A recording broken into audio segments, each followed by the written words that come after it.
next week at the Shelton High School South. And this is thanks to President Alex Dodge and Mr. Apple of the Shelton High School Sad Club. Look greenish, got a bad roll swishers. This lifestyle's the sweetest, man. I'm shining out just like fixtures.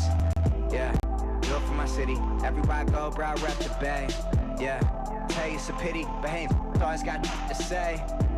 Cause I'm almost famous, still right here with the oldest faces. Swear I came up from the coldest places. Young man gets everything, goes and chases. Oh man, young with too much cash. Watch how I came up fast. They say I'm next to get it. They bring your name up last. And while I made a splash, rappers came and passed. But still I ask myself, how long does famous last? But I ain't worried about it tonight. How long does famous last? Blow all this cash on my. How long does famous last? Total welcome to the good life. How long does famous last? How long does famous last?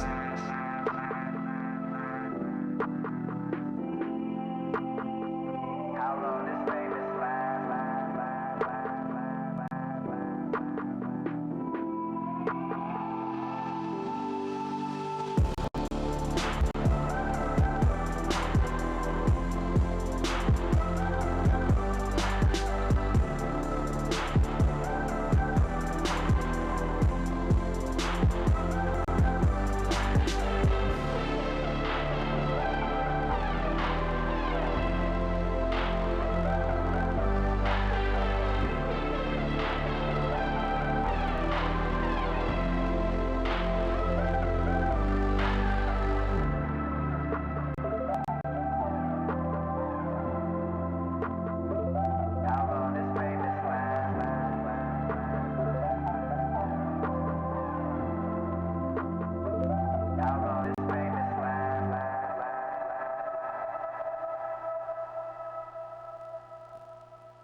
It's a game, it's a game, it's a game, it's a game.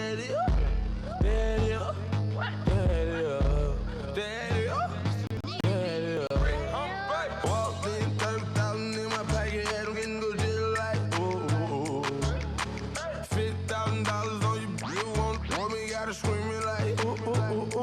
Cause I got a check, movie on the flip, I ain't got a flip, but I got it, ooh. Get that on some mix, she gon' wanna say, every nigga go in the set, now she screaming like, ooh.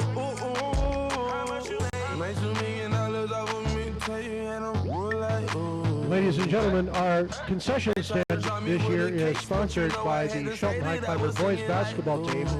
It's open right now. If you want to get a chance to get some good food before the game starts, this is a great time to do it. They have great food, great drinks. Go on back and say hello and help support the boys basketball team. Thank you. I'm the nigga to get it poppin'. Her hair short like Denny Rock. At the clip point, we flying. When I landed, boy, I walked in, 30,000 in my pocket, had them getting good just like, ooh.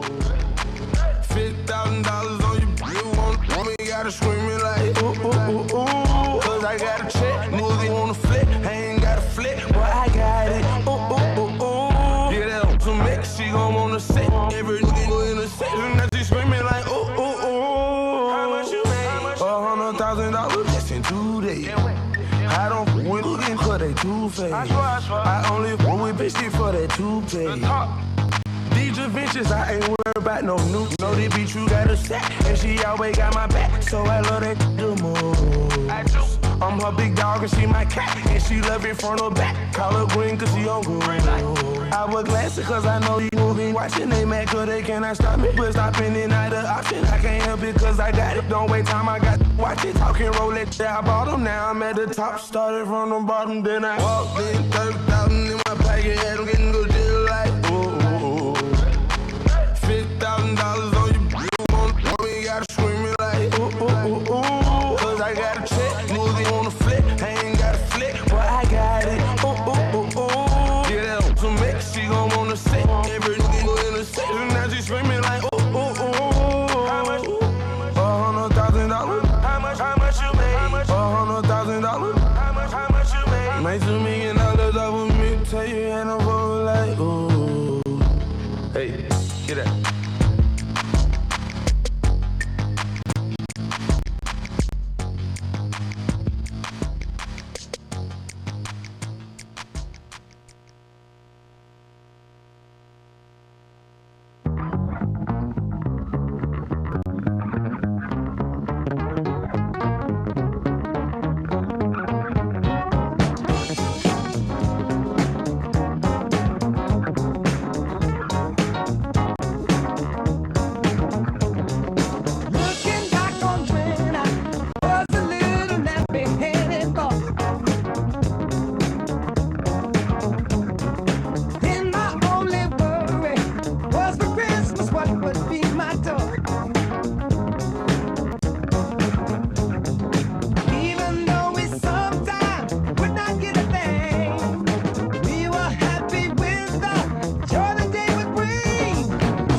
Ladies and gentlemen and students, winter sports are now coming.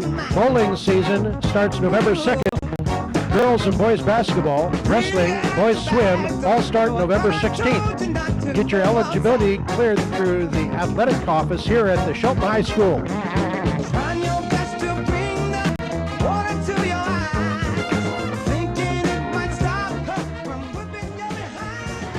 Just so you know, I got the music coming through from the upstairs. Go ahead. Can you hear me all right? Yes. Bring that down so I can.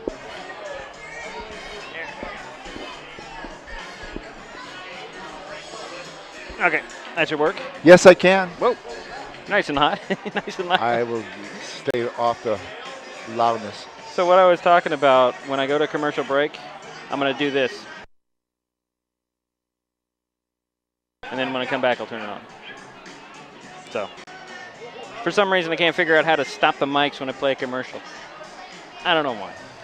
Anyways, better shut this off so people are tuning in don't hear us.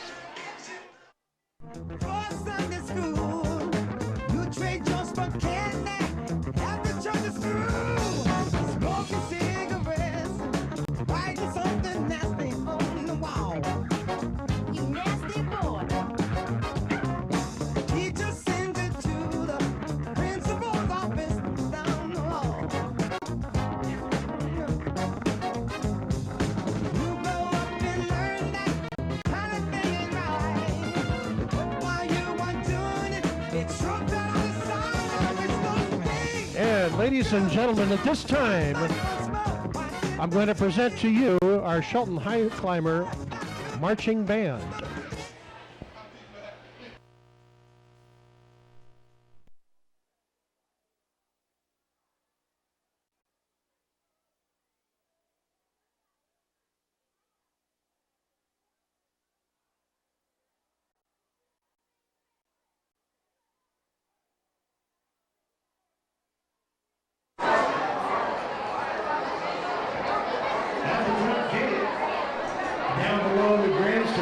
Anyone can buy a Shelton High School lanyard, but you should do it from a German club or Key Club member.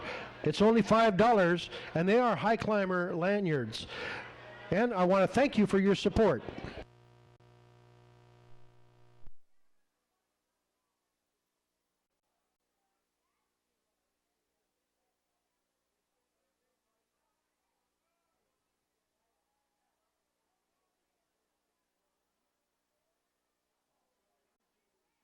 School Touchdown Club and Bacala State Farm present the Touchdown Pass Challenge. Tickets are $6 for $5 or $1 each. All the proceeds from the tickets go to the Touchdown Club, and at the end of the third quarter, our lucky winner will be called to try to score a touchdown with the State Farm. If they complete the pass by throwing the ball through the hole, they win $100. Compliments of Melanie Bacala, State Farm agent. Get your tickets before the third quarter starts down near the front gate below the grandstands.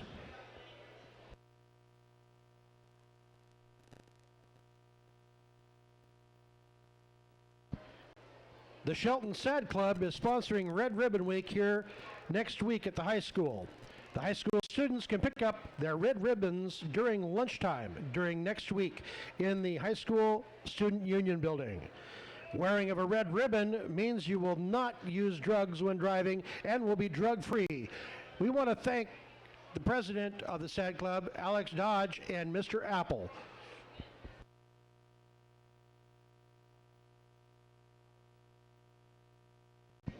And now your Shelton Highclimber Marching Band.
Rodeback, Brian Husky, Trevor Madison, and Byron Brown.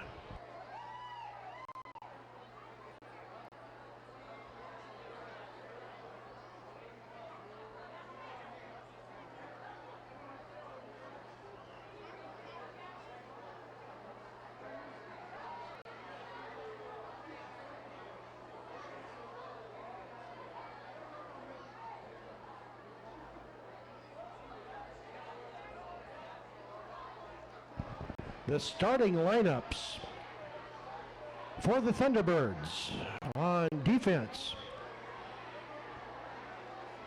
Number 1, Ira Branch. Number 30, Nigel Turner. Number 8, Zion Harris. Number 18, Jason Williams. Number 20, Sua Liofu. Number 60, Ira Fu. Number 25, Kwame Blackney. Number 50, Ricky Malufu. Number 51, Sonny Tio. Number 58, Jordan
Good evening and welcome to Highclimbers Stadium on the campus of Shelton High School for tonight's Class 3A Narrows League football game between the Shelton Highclimbers and the Mount Tahoma T-Birds. I'm Diedrich Allen along with Jerry Apple. Good evening, Jerry. How you doing, Diedrich? It's nice to be back. It's good after to have a couple weeks. Yeah, good to have you back in the webcast.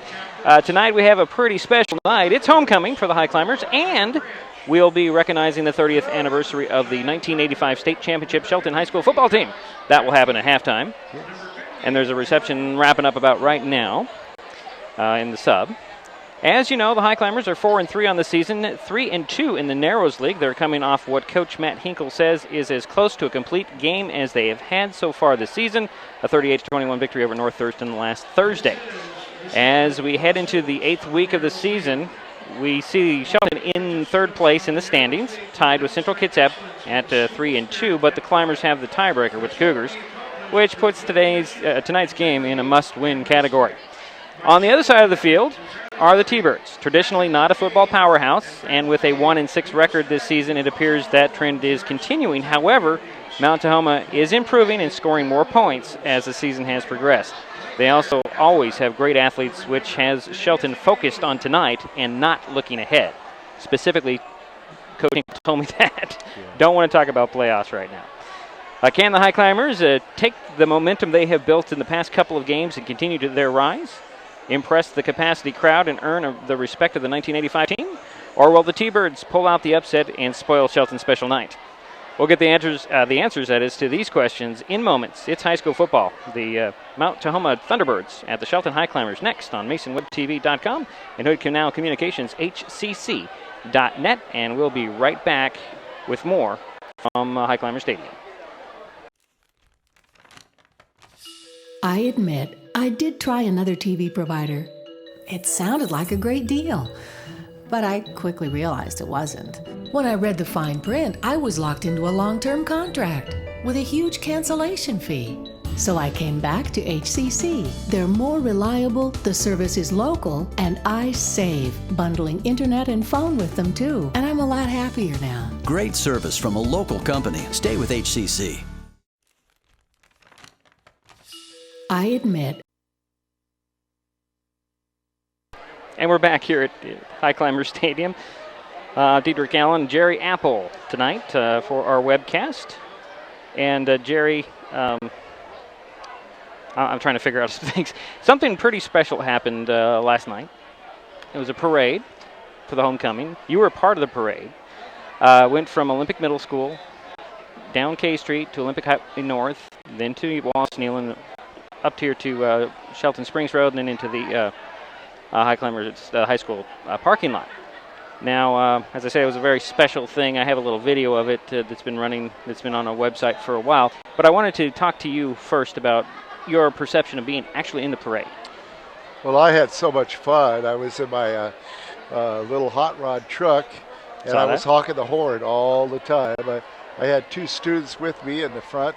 Nobody could ride in the back of the pickup. I couldn't allow that. But the thing I like about this year, I'm seeing so much more school spirit. Our superintendent is doing a great job of promoting it wherever he goes. Our principal is just doing a wonderful job. The student body seems like they're charged up a lot more.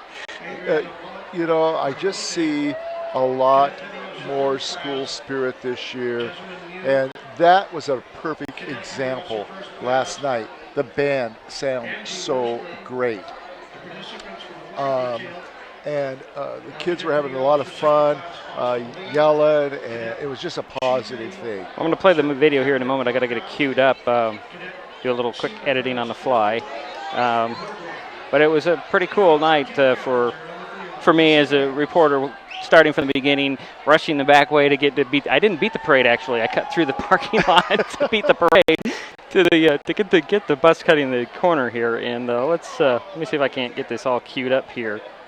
And it's not going to let me do it, so we'll just play it as it is. And this is how it went. My little edited deal.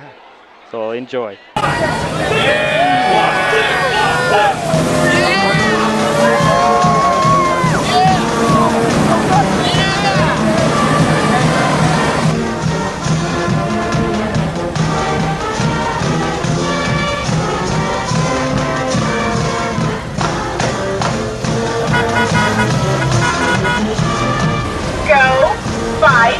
Go fight, win!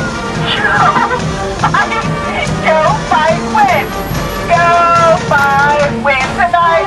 Party on down, all right!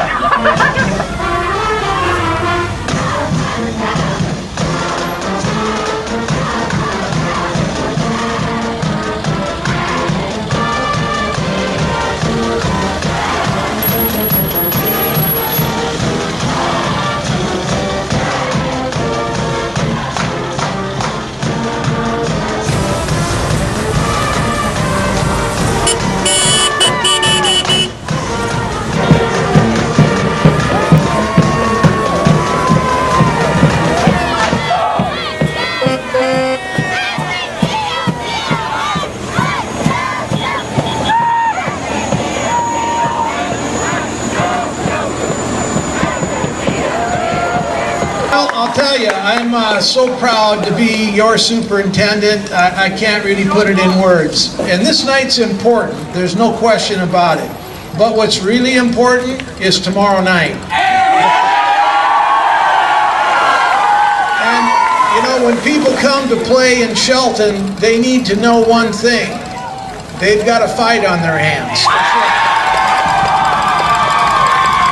And the culture needs to be when they step on our courts, when they step on our fields, when they step on our mats, they're in for it. And that's the attitude we've got to have. You know, this community has tremendous pride, tremendous culture, tremendous history. And one thing they have that you should all be very proud of is the work ethic. People work hard in Shelton. And tomorrow night, when Mount Tahoma comes here, you need to let them have it. And they need to get beat tomorrow night.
The Shelton High School Marching Band, as the colors are represented here at Highclimber Stadium. We're just about 3 minutes away from kickoff.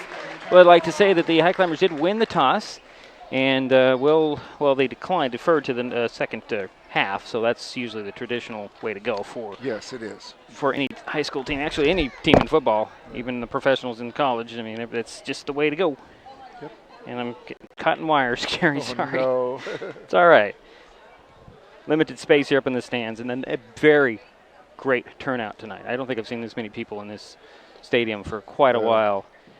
It goes back to the enthusiasm and being homecoming, but the enthusiasm, it's great. It's a revival. Yes, it is. So we're about 2 minutes away from our kickoff from the Mount Tahoma T-Birds, who will be wearing the road whites, and the Highclimbers are back to the red uniforms, at least for tonight. A little easier for us to spot the numbers. It sure is, yeah. Those gray uniforms are really cool, but really difficult for us up in the stands to recognize who is who by the numbers on the field. So we're going to take a timeout. We'll be back with the kickoff here on MasonWebTV.com in just a moment. Thanks to cell phones, you can call 911 from almost anywhere. 911, what's the address to your emergency? I just wrecked. Can you find where I'm at? I can't find where you're at. But many people don't realize that cell phones and even smartphones don't always send location or GPS information when you call 911. What road are you on? Were you on the highway? You can't find where I'm at. No, I need you to tell me what road you were on. Since 911 dispatchers can't always tell the location of your emergency, they need your help. It's the last turnoff right before Okanagan, and it's like 3 miles to Okanagan, I think. Did you go by the cemetery? We just passed the cemetery. Just past the cemetery. Okay. Are you sending anybody else? I'm telling them right now. The other dispatcher is getting on the radio. Every second counts in an emergency. If you identify your location when calling 911, help can be sent quicker. Help 911 help you know your location. An important message from your local 911 office and Washington State Emergency Management. And we're back here waiting for the kickoff. The Highclimbers will be kicking it off to the T-Birds. Again, the Highclimbers wearing their red uniforms with black pants, the T-Birds in the white. with their, well, I guess you call that maroon pants. And they got it all teed up, ready to kick this thing off. And we're going to do our best to pronounce some of these names. Jerry, if you looked at the Mount Tahoma lineup, it's... I've heard, yeah. rather... it'd be interesting to... it reminds me of the Mount Tahoma girls basketball games and boys games. So Cody Bragg has it teed up at the 40. And we're waiting for the run-up, and there it is.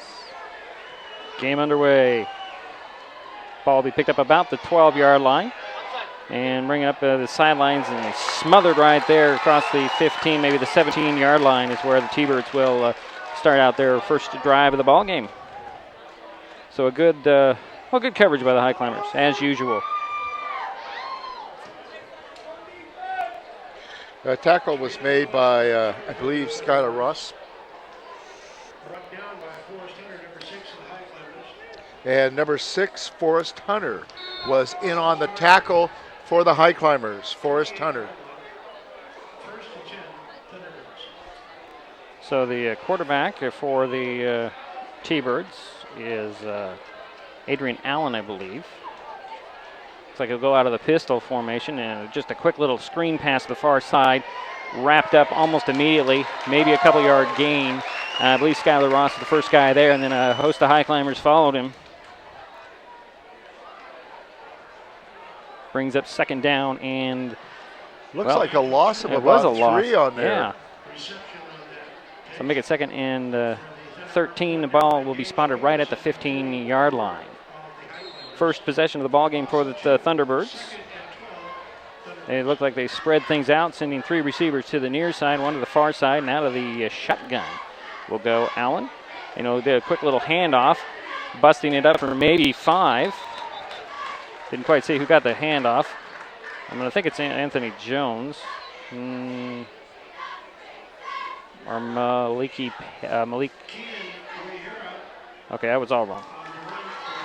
Keenan Wade Herrera was the runner on that. Boy, am I all out of the sorts here. 3rd and 9 it'll bring up for the T-Birds. Opening drive of this homecoming game between Shelton and Mount Tahoma. Pistol formation this time. 3 receivers near side, 1 to the far side. Back to pass goes Allen. He's got a little bit of pressure avoiding a guy. Gets it out, throws it complete on the sidelines. Did he catch it or not? I don't see an indication he did, but it's just short of the first down marker by maybe a yard. I didn't see who caught it. But he did catch it, and I think he was in bounds. And I'm sorry that was not even in the shot.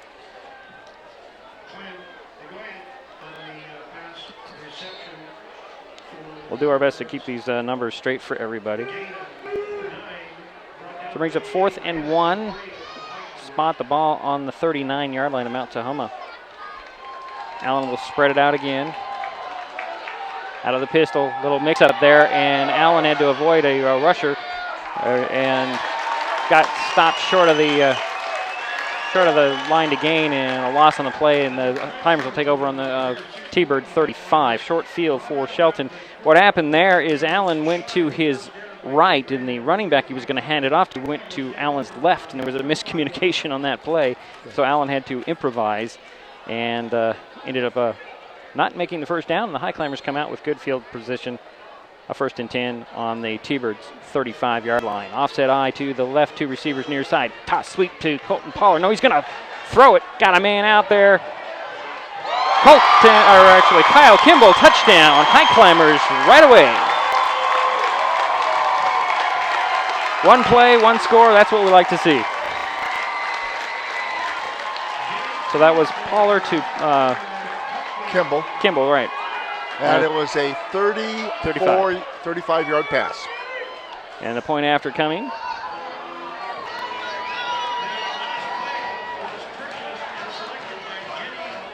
So Cody Bragg is on to kick the point after.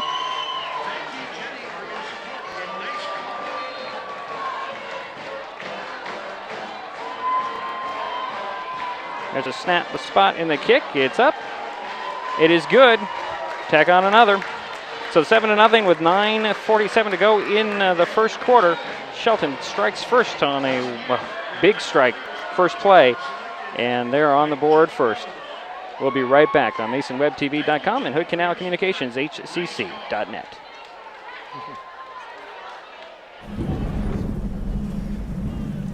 Do you think he's on his way? He doesn't even know that we're here. Is he okay? Please tell me he's okay. Laura. Okay, try to call him again. There's no signal. Try. Nothing's working. Well, just Everything's try. down. This is so bad. He's out there by himself. Make sure you know where to find your family in an emergency. Start your plan at ready.gov. And we're back. Shelton Highclimbers up 7-0 on the Thunderbirds from Mount Tahoma.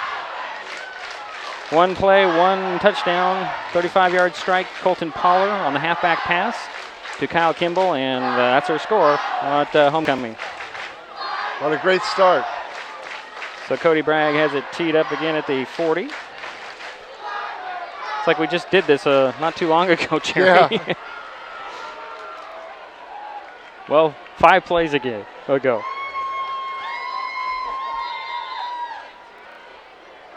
I was really surprised that Mount Tahoma went for it on 4th down. There's a squib kick that'll be let go to about the 15-yard line.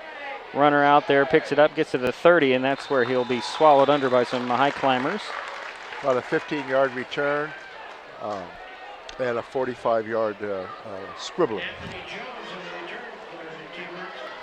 That's probably Coach Hinkle's idea of not to take away the speed of Mount Tahoma, because I believe they got some speed guys out there. They always have some athletes. They do. And, you don't want to, give them a chance to return anything.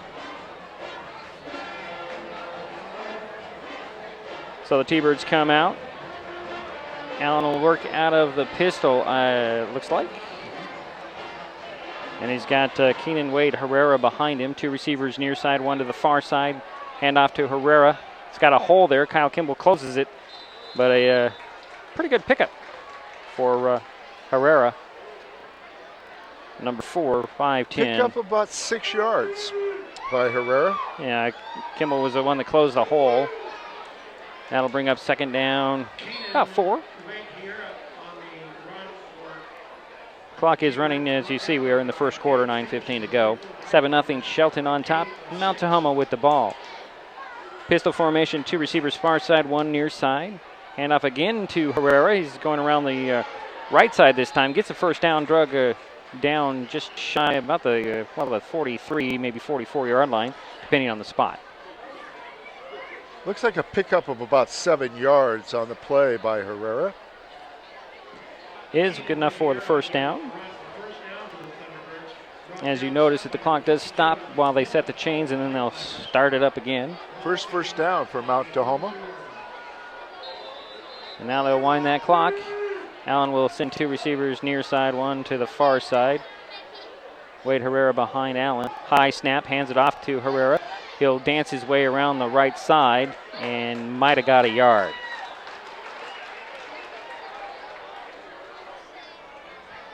Brings up 2nd and long.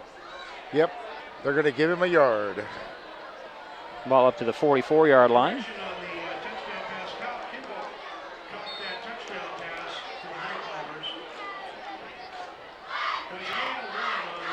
So Mount Tahoma comes out of the huddle with 3 receivers on this near side. 1 to the far side, pistol formation. Allen back to pass, and he'll throw it to the far side. Actually, a pump and go, good coverage. Allen's on the scramble, breaks a tackle on the far sidelines. He's up to the 40-yard line, actually, of the high climber before he's run out of bounds. And just shy of the 40.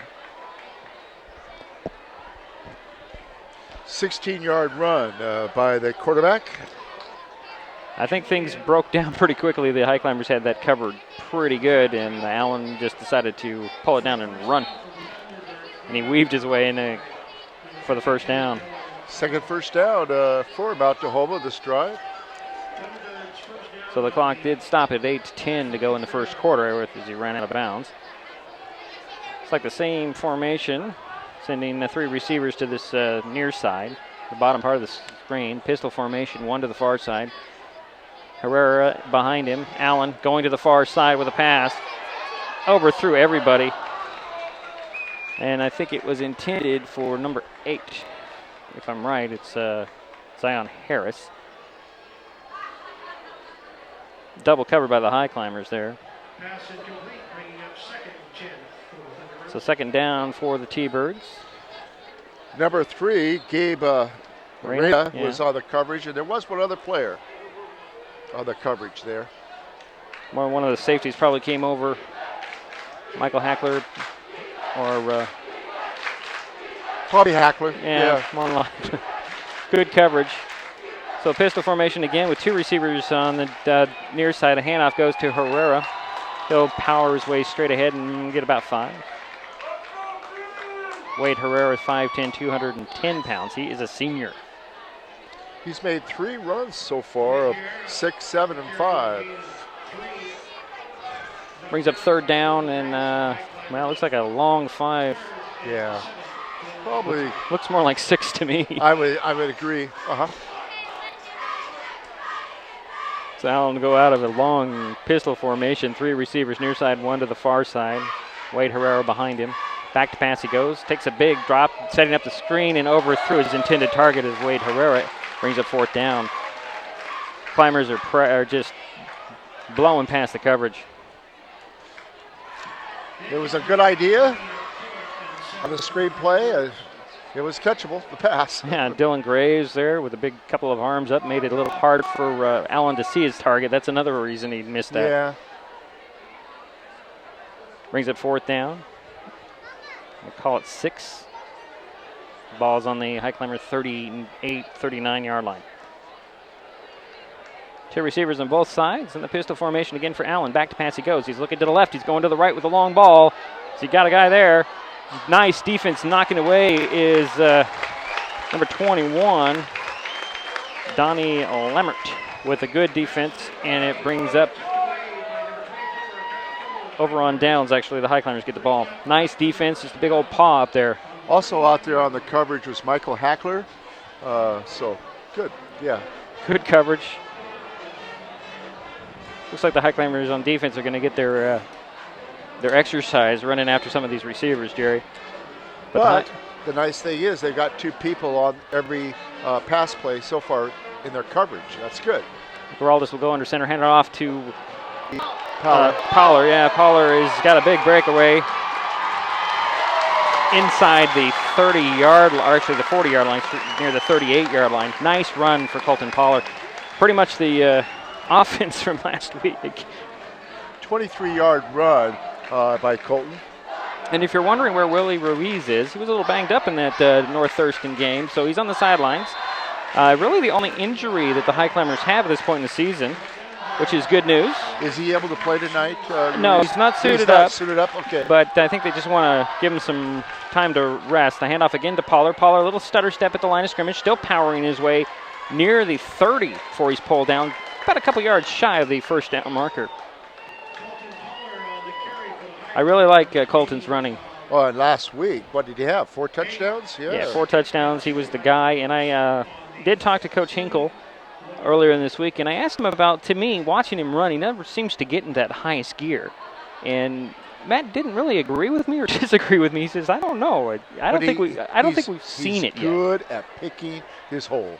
He'll get another handoff going around the right side, breaking a tackle.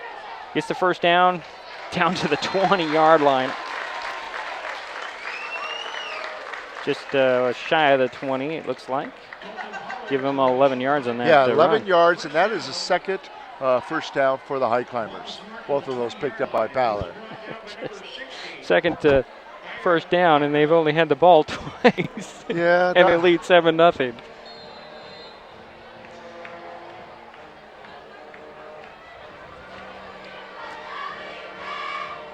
And they're knocking on the door again, the Highclimbers are. 1st and 10 on the Mount Tahoma 20-yard line. Geraldus will have a receiver on each side, and he'll hand it off to Pollard. Pollard around the left side this time. He's stopped about the 15-yard line. Looks like it was Josh Jimison on the tackle for Mount Tahoma. But brings up 2nd and 5. Pollard just having I'm going to say his way, but he's having a good first quarter. Well, he's picked up 35 yards already on 3 carries. And he's coming out of the ballgame to get a rest.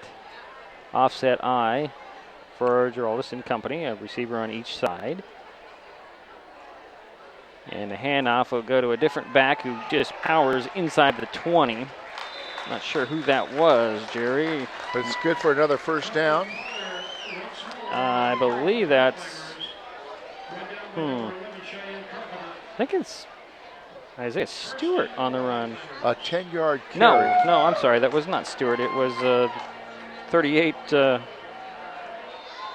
excuse me. Trenton Osmond on the carry. Yeah, I'm getting a little confused on that. Yeah, he's been playing a little bit. Matter of fact, last week he played a lot because Ruiz wasn't in the game. So we approach 5 minutes to go in the quarter. Full house backfield for the Highclimbers. Handoff to Pollard. Pollard straight up the middle. Gets near the 2-yard line before he's pulled down. Nice power running there. Pollard gets a couple of release, 1 play rest. And he's back out there. Actually, they're going to give him maybe 1 yard. Yeah, probably a yard at the most. The 2nd and goal now. From the 5-yard line for the Highclimbers.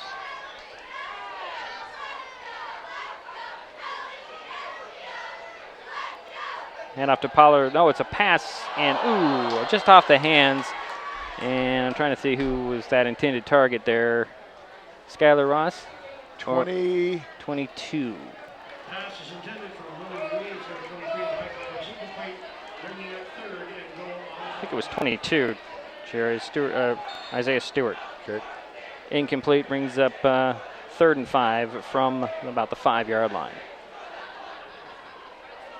Full house backfield again, a receiver on each side for Geraldus. Back to pass he goes, short drop, dumps it out into the goal line, incomplete. Intended target there was Kyle Kimball. That brings up 4th down. And here comes the field goal unit. Pass is intended for Kyle Kimball, incomplete.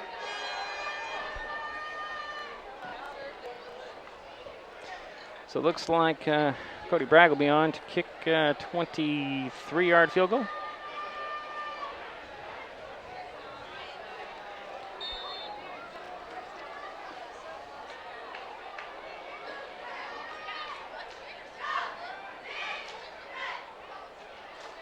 There's a spot in the kick. It's up. Is it good? It is good. It is good. So tack on 3 more for the Highclimbers. 4:12 to go in the first quarter.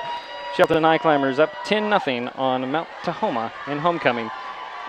And you're listening to MasonWebTV.com or watching MasonWebTV.com and Okinawa Communications HCC.net. We'll be right back.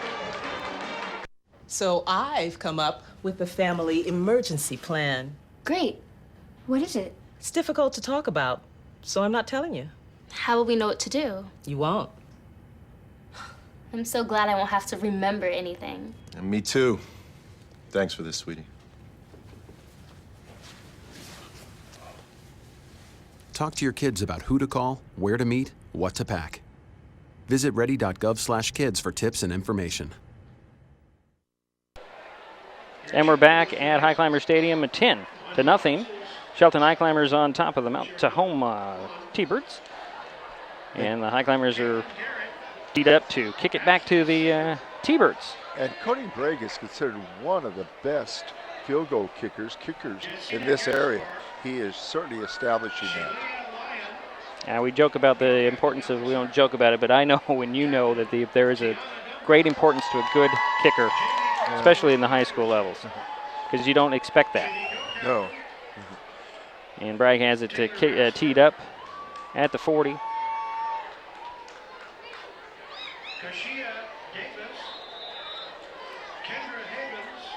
And there's a run up. Another kick on the ground that will bounce over the head of a T-Bird guy, and he'll pick it up about the 12-yard line. Turn around and blow by some coverage. Breaking a tackle, and making it up to the 30. That young man thought he had a good recovery on that, and I think that might have been Wade Herrera. No. Well, if you want to call that a 48-yard squibbler, I don't think he touched it. It went over his head. It bounced over his head. But he made a nice return, about 18 yards. Well, I think that's because everybody ran past the – nobody was blocking. Yeah. They ran past the ball.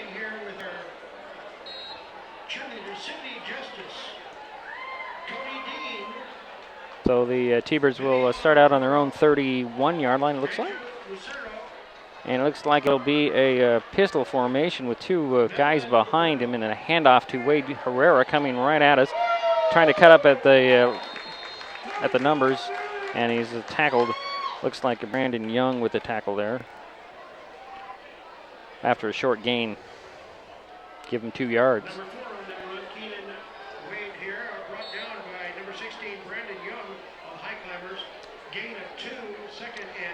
And Herrera, of course, picked up about 2 yards on that.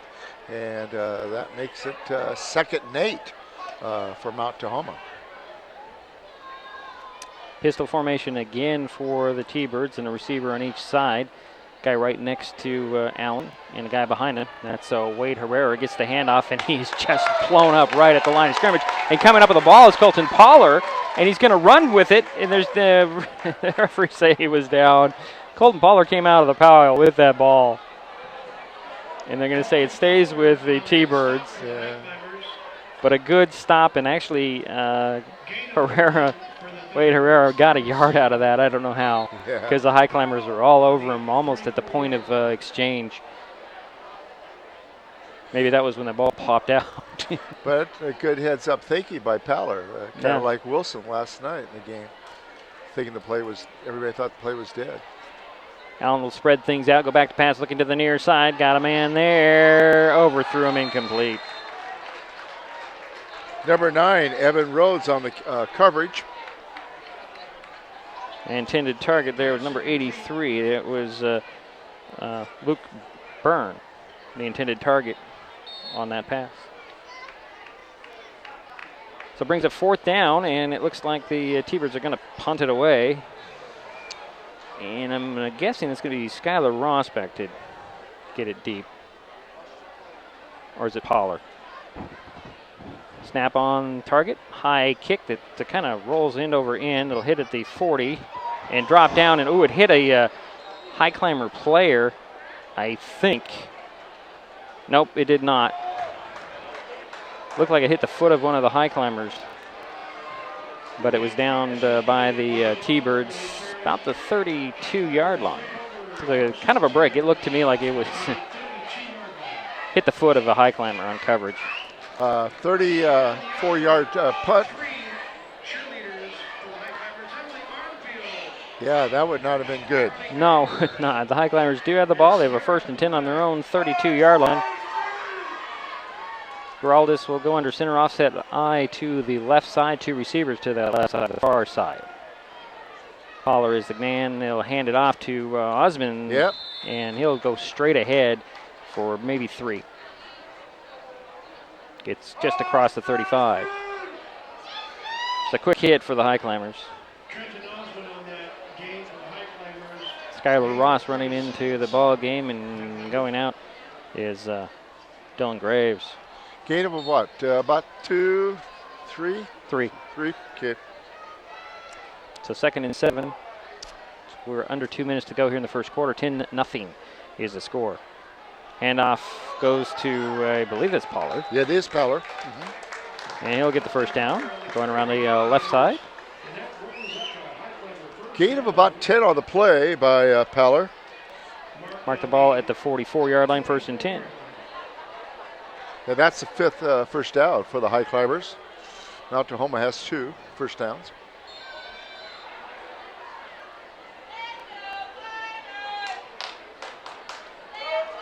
So Geraldus will go under center with 2 receivers on the near side, 1 to the far side, and an I formation. Hand off to Pollard. Pollard straight up the middle, breaking and tackled into the secondary in near 1st down yardage.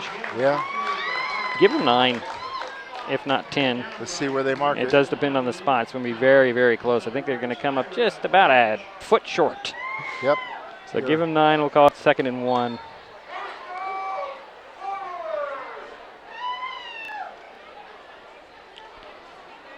Substitutions. As Pollard comes out. Be an offset eye again. Receiver on each side. Osmond shifts over to the right side now. And the handoff is going to go to Stewart. Stewart getting around the outside, inside the 20, right near the 30-yard line, on that run.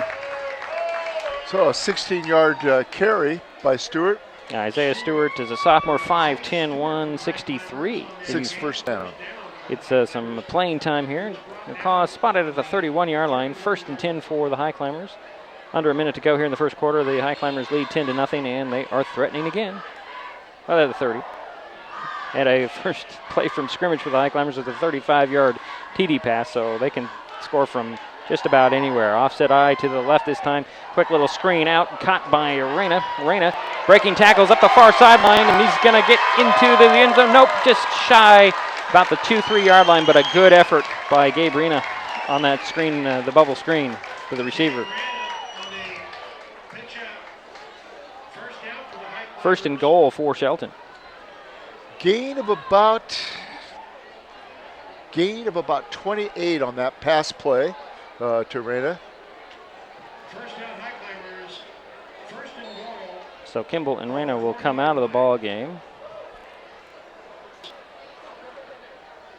Darkay Jennings is in for some size up front. There's a goal line stand, full house backfield. Looks like Pollard's back in there at the end of that full house. He'll get the handoff, stand right up, power his way in. Is he in? Looks like he's in. Nope, they haven't called it. They're going to say just shy at the goal line. 2nd and goal. That's as close as you can get without being in. So almost 3 yards. We'll give him 2. Give him 2 on that one. 2nd and goal from the 1. Stewart is in there at the end of the jumbo formation. And we have somebody going a little early, a little anxious to get that play off. And it looks like a false start on the High Climbers. And that's the first penalty of the game. Oh, it's actually, no, it wasn't a penalty. It was the end of the first quarter. No. Oh, Triple okay. zeros up on there. I'm not even paying attention. I'm watching the game. Well, good. So we're through one quarter. It is 10-0. Shelton on top. We head to the second quarter in just a moment on MasonWebTV.com. Hood Canal Communications, HCC.net. We'll be right back. The Hood Canal Communications team helps keep you connected to your world via broadband, video, and voice. For a limited time, get half off a new bundled broadband connection for 6 months and free installation, but without any contract. With unlimited internet access from HCC, you can keep your multi-device, data-hungry family happy. Close the generation gap without any data caps. Call or click today, 898-2481 or hcc.net. Hood Canal Communications, keeping our community connected.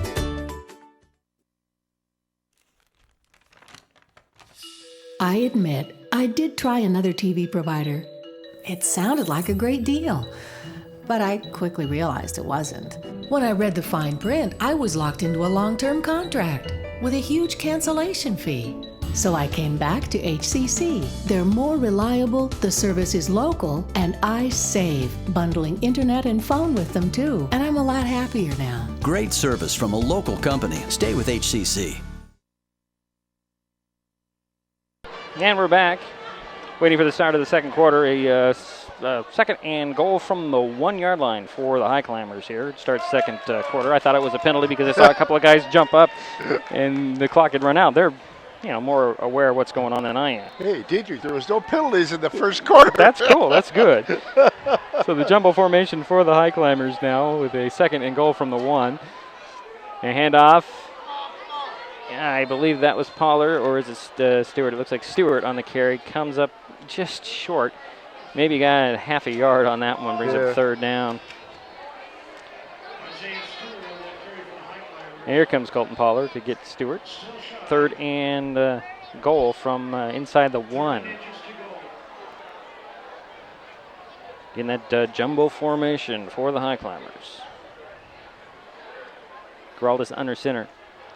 And off to Pollard. Pollard puts his shoulder down. Did he get in? Yeah, the T-Birds say no. The referee says no. That brings up 4th down. Good boy. How close can you get without getting over that line? It'll bring up 4th and goal from the inside the 1-yard line. We got a Highclimber yeah. getting up slowly. Yeah, he's very slowly trying to see who that is. So one of the numbers is a 9. At least it looks like it. Can't see it because there's a referee in the way. If it's 9, it's Evan Rhodes. It's not 9. It is actually, it looks like it's going to be Osmond, isn't it? Yeah, it's 39. 39. Oh, it's Matthew Chamberlain coming up with getting off the field with a little bit of help. Looks like he probably got stepped on. His foot probably got stepped on. And so we have a 4th and goal from about the half-yard line for the Highclimbers. They have a 10-0 lead. If the T-Birds can stop them here, that's a win for the T-Birds, but they have a long field. And they haven't really been able to move the ball. They did get it to about, the 30 on the one drive before they were stopped. But here we go, winding the clock as we're in the 2nd quarter. And Jumbo backfield again, and the quarterback diving in. I don't think it was Giraldus, but it's a touchdown either way for the Highclimbers.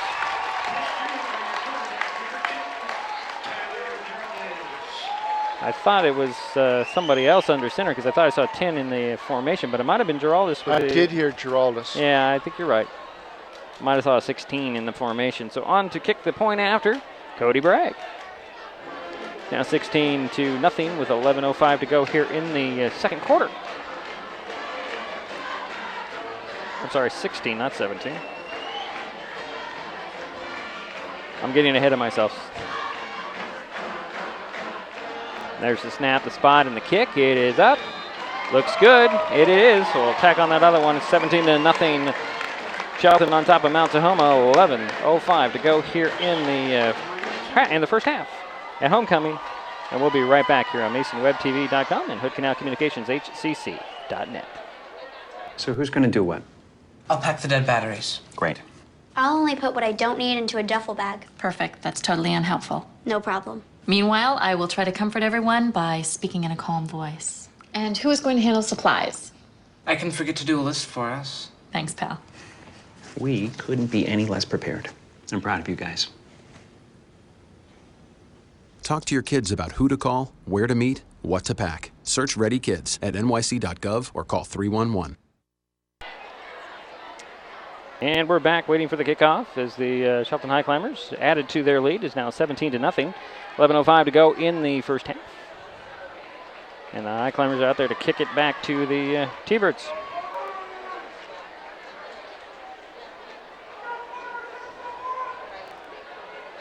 Got number 2 on the near side, and that's Hudson. And I believe it's going to be Wade Herrera on the far side, as Bragg has it teed up to kick this thing off. After the touchdown run, Tyler Giraldus making the lead 17-0. Does he keep it on the ground or does he kick it long? Let's find out. And we have a whistle here. Oh, the ball fell off the tee, Jerry. Yeah, his first 2 have been scribblers. I kind of expect him to keep it on the ground. That's been working for him. Don't want to give the Thunderbirds any opportunity to return anything. Actually, all 3 of his kicks have been scribblers. So let's see what he does here. This one is going to be deep. It's going to be picked up and dropped at the 20. And Hudson will get around the outside, try to get out of the outside, and... Looks like he had his knee down. Oh, he did have his knee down at the 21-yard line. Looks like that's the indication from the official. Well, it looked like he was going to lose yards if he wasn't down. So it's 1st and 10 from the T-Bird 21-yard line.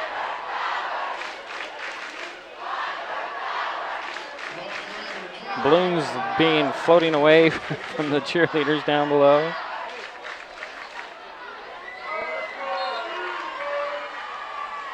17-0. The High Climbers lead. Mount Tahoma T-Birds have the ball with the 1st and 10 on their own 21-yard line. And very early in the second quarter. Allen will spread him out, go back to pass, looks to the left and looks to the middle, looks to the left, and there's a flag down, I think, and Allen will run it out of bounds right at the line of scrimmage. But there is a flag on the play. Now, this will be our first penalty of the ball game, Jerry. Yeah, and I think where it's thrown, it's going to be a holding. More than likely. There is a penalty flag on the play. Tony Taylor on that. So we do see the referees talking to Darkade Jennings and the rest of the High Climbers about the penalty. There's no gain on, well, very minimal gain on the run. And now Hackler will get into the conversation.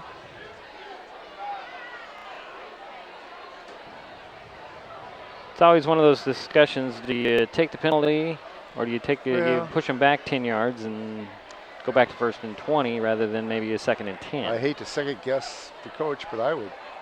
Well, let's see. The chop block, and they're going to march it back.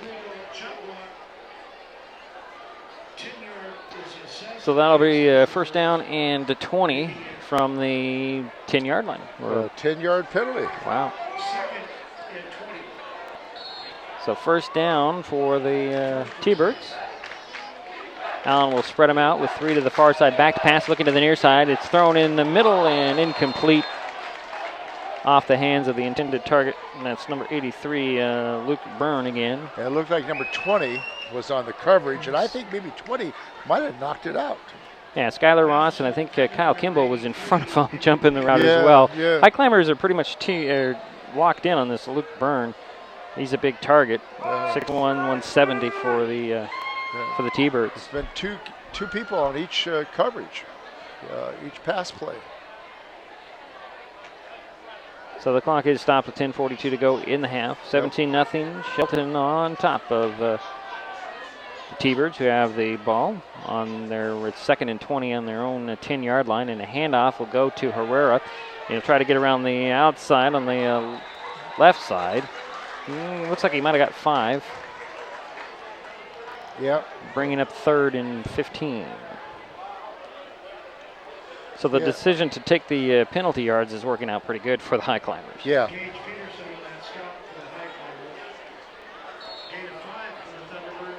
So, yep, you're right. Herrera got a gain of 5 on that play. I've been pretty impressed with Herrera. He's made some nice, carries, 6, 7, several 5-yard carries. Allen will send 3 receivers to this near side, 1 to the far side, and we have a whistle. And a timeout by the High Climbers, so we'll step aside. We'll be right back. 10:01 to go in the half.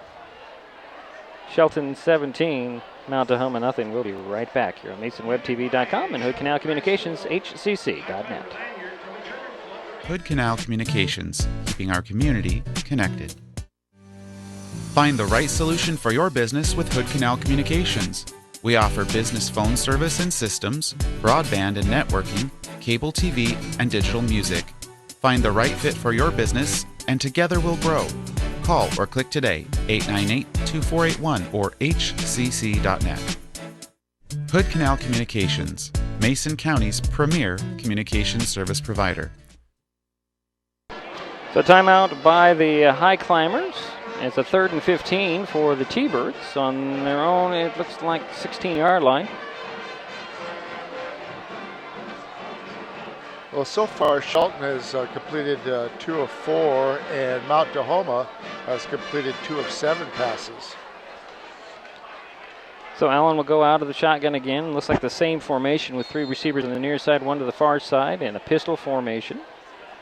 From the pistol, he goes back. He's looking to the far side. Got a man there, complete. And a good tackle just shy of the 30-yard line. And let's see here. Skylar Ross is one of them. There was a host of High Climbers on that, and I'm sorry, I didn't get the camera moved in time, but just shy of the 30-yard line brings up 4th down and 1. And it was 83 on the reception. So Byrne is. Yeah, about a 14-yard reception. So Byrne was the target, and they moved him to the other side. So it's a 4th and 1. The ball is just shy of the 30-yard line for the T-Birds. Kimball showed blitz and a handoff to Herrera. Herrera spinning his way. I think he got enough for the first down. Just across the 30 to near the 31. Let's see where they mark it. And Yeah. it should be enough for a first down. Yep, you're right. They're moving it. Sticks are moving. Yep. So just enough to get the first down. And the drive stays alive for the T-Birds. They trail. So we're approaching 9 minutes to go in the half. Third first down for Mount Tahoma. I'll remind you, coming up at halftime, there will be a ceremony recognizing the 1985 state champion Shelton High School football team. We'll get into that at the halftime as Allen avoids some pressure, then shuffle passes it to a guy who wasn't even looking. Incomplete. A nice heads-up move by Allen, though. He just kind of flipped it. And unfortunately, the it was Kwame Blakeney didn't even have his head turned around. Turned around the last second to see it hit the turf. But good heads-up move by Allen. I think he was watching the Seahawks game last night. Maybe so. But, yeah, just falls short. Brings up 2nd and 10 from the 31-yard line for the T-Birds. Allen will spread them out again. Actually, he's got 2 to the near side, 1 to the far side. And a handoff. It goes to a different guy this time. Number 25. Yeah, number 25 goes around the right side, gets a couple of yards. And that's Kwame Blakeney on the carry. And that's the first time he's carried tonight. Gain of about 2 on the play. Actually, they're going to give him 1, if you can call it 1. Okay, I was generous. You were very generous. I was generous. I'm sorry. 3rd and 9 for the T-Birds on their own 32-yard line. Very, very generous on your part. Not so generous on the referee's part. So Allen will go out of the pistol again. 2 receivers far side, 1 to the near side. Back to pass he goes. He looks over the middle, throwing it deep. Got a guy there. Deflected and picked off. And on the return, I'm going to think it's going to be, well, I can't even tell from here. But he gets back to the 40-yard line before he is knocked down. And I believe it might be Skylar Ross on the interception. But let's see who comes up with it out of the pile.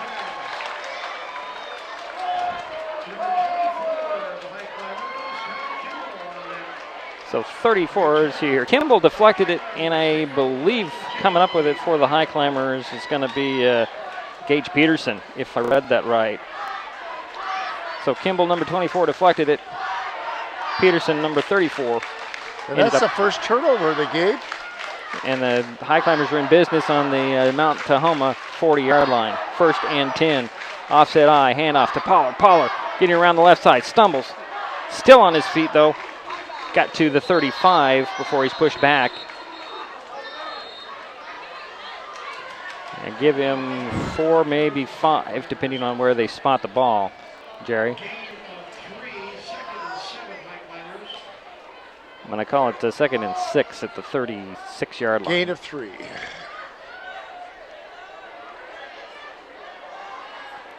I'm not being so generous this time. Okay. Ball's at the 36-yard line, 2nd down. Jerry says 7, I say 6. Offset eye. Little handoff to Pollard again. Hesitates and powers his way inside the 30-yard line. That should be enough for a first down.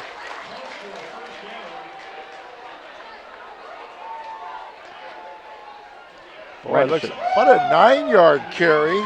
Good for a 7th first down. Pollard, 9 yards. So it'll be 1st and 10 from the 29 now of Mount Tahoma. Highclimbers have a 17-0 lead, and they're driving. We're approaching 7 minutes here in the half. Yeah, Pollard's picked up 58 yards so far. Offset eye to the right, and a handoff goes to actually a Stewart, and he gets maybe a couple of yards. We have a new quarterback in there, Alan Haskell, running the show for the Highclimbers, number 12.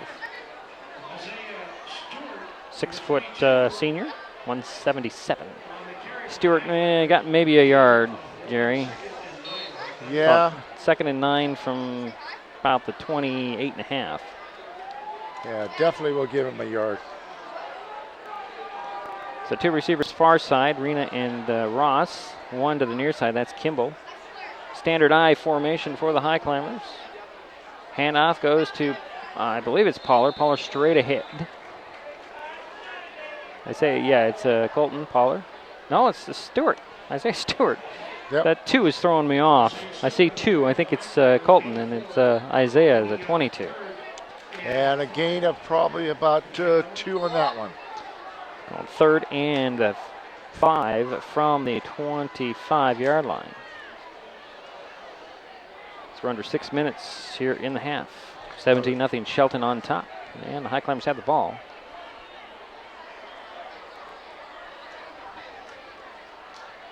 Little play action. Pass going to the far side. And it's intercepted. Yep. And picking off the ball for Mount Tahoma is Hugo Berrigan. Now, he had a run back for a touchdown on one of those in one of the earlier games this year. So a turnover on the Highclimbers, and Mount Tahoma gets the ball back. But it looks like it's inside the 10, maybe the 8-yard line is where they're going to start. 1 turnover apiece, each one being an interception. Now, it looks like Haskell, who was in at quarterback, just didn't underthrow it. Just some good defense by the T-Birds to come away with that interception. And here come the Thunderbirds. Allen will go out of the pistol formation with a receiver on each side. We'll try to find out if Giraldus is hurt or what's going on. We'll see.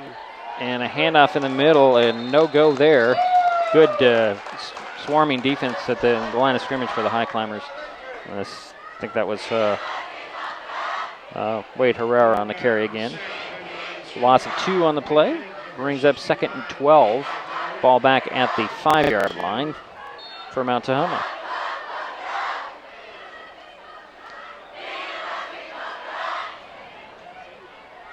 Mount Tahoma not in any hurry, huddling up inside their own end zone there. Allen will send the guy wide to the near side. So wide. Puts a one-on-one coverage by Arena.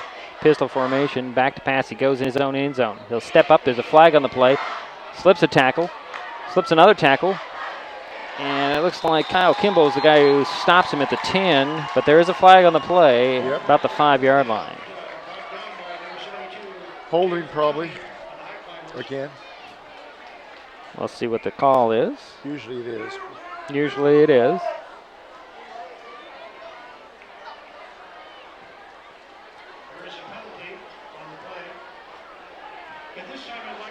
It's a false start on the T-Birds. Okay. Second penalty of the night. Both on Mount Tahoma. Yeah, I was just going to say that. They're both on Mount Tahoma. And they're discussing things whether they'll march it back. I don't think you can decline a false start. Actually, play should have been blown dead. Unless it was an illegal formation. That's a little bit different. But they'll go half the distance. And it'll be 2nd down, and it looks like about 14. Ball will be about the 3-yard line. They'll wind the clock. And the T-Birds are back deep in their own territory. We have a timeout, I believe. And Mount Tahoma will take a timeout, so we'll step aside. We'll be right back.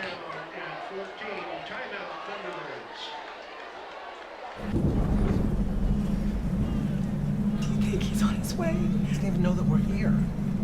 Is he okay? Please tell me he's okay. Laura. Okay, try to call him again. There's no signal. Try. Nothing's working. Well, just Everything's down. This is so bad. He's out there by himself. Make sure you know where to find your family in an emergency. Start your plan at ready.gov. And we're back here at Highclimber Stadium, 17-0 Shelton.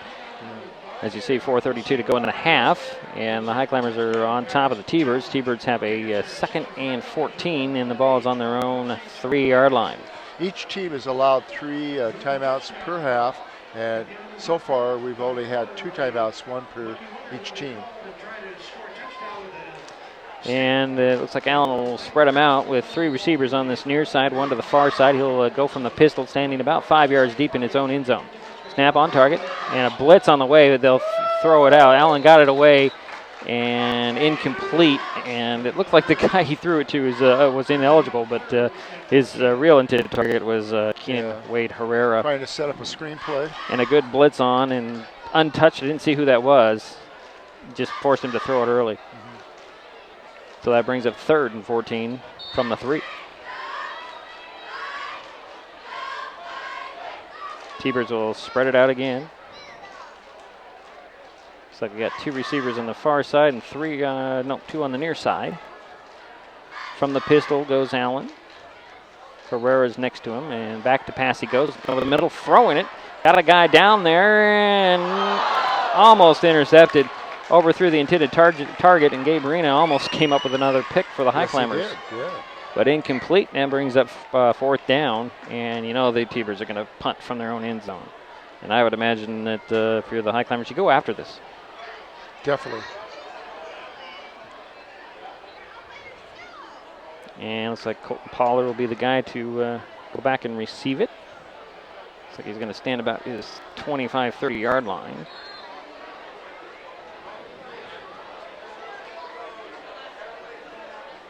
And standing in the shadow of his own goal line, or goal post, a high end over end kick will hit at the, well, it looks like a 25 and just die, or actually that's the 15 and just die right there. It hit there at the 15 and stopped. I don't think I've seen that. Well, that was a 12-yard punt. Just, it was high. I've never seen a punt and just hit the turf and stop. Yeah. And what are they doing to the field out there? Is it that mushy? No. Actually, the field's in pretty good shape. They've been working on it really a lot this week. I've been watching them getting it ready. It's in pretty good shape. It hasn't rained that much this fall, which That's is true. good. That's true. So it's a 1st and 10 for the Highclimbers, and they'll spot the ball just on the Mount Tahoma side of the 15. And we got an offset eye. Handoff goes to Pollard. Pollard stutter steps and gets to the 10, or near the 10, before he's pulled down. And still, it looks like Haskell is the man running center here, running the show at quarterback. And I'm still looking for, now there's number 10 on the sideline, so it doesn't look like he's injured. Maybe just giving somebody else some time on the field. Always and a good. They gave credit for 3 yards there on that one for Pollard. Seemed like almost 4, but. Well, looks like they spot the ball at the 11. You're right, it seems like 4, but it looks closer to 2nd and 7. Hand off again to Pollard. Pollard can't get anywhere. Busting in there, number 60 for Mount Tahoma. That's Ira Fua. A loss on the play of about a yard. You're doing a pretty good job of pronouncing the Mount Tahoma names. Well, I had a lot of time to look at them. You're doing really well. I think I looked at these things on Monday and going, wow. Consulted some online things, and you want to know something? Some of these names are not online. Yeah. No pronunciation help at all. So it brings up 3rd, and it looks like 8 for the Highclimbers. Ball back at the 11-yard line. And a little toss sweep to Pollard this time. He's going to get near the end zone and in. Touchdown, Highclimbers. Colton Pollard having another game. 11-yard touchdown run. Mixed it up a little bit, pitched it out to the outside instead of trying to run it up the middle like they thought he would. So Cody Bragg will get on there to kick the point after. Skylar Ross is the holder. And it is 23-0 now with 2:45 to go in the half. And Bragg is out there to tack on the extra point.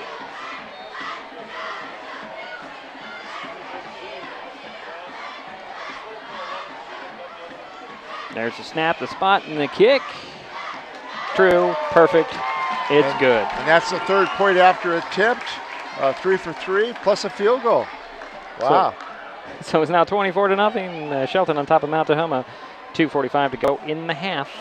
We do remind you, coming up at halftime, we do have a recognition of the 1985 state champion Shelton High School football team, and we'll get to that in 2 minutes, 45 seconds of playing time, but we'll be back with the kickoff next on MasonWebTV.com and Hood Canal Communications, HCC.net.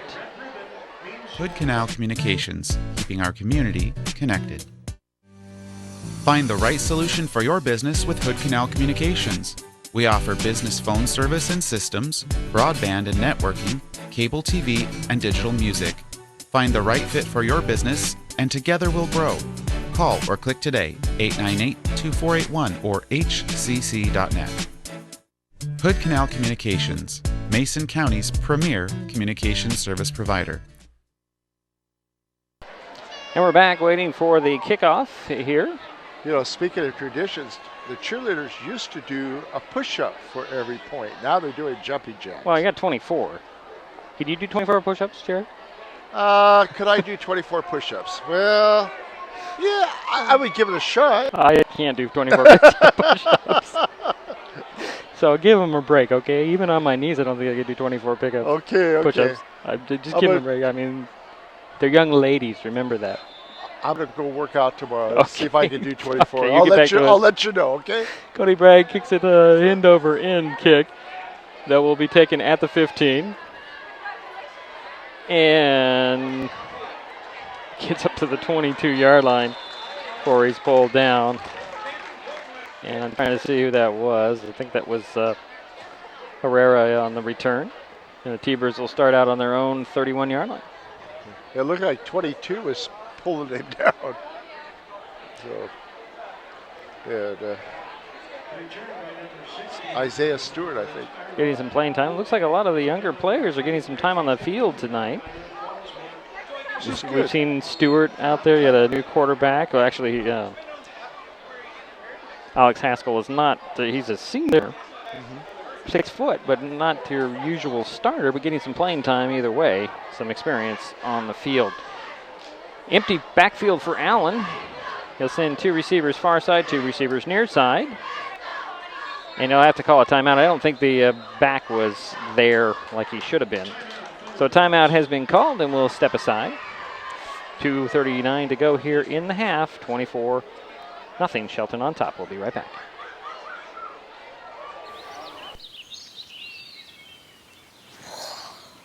Oh, look, a redhead. Staring contest.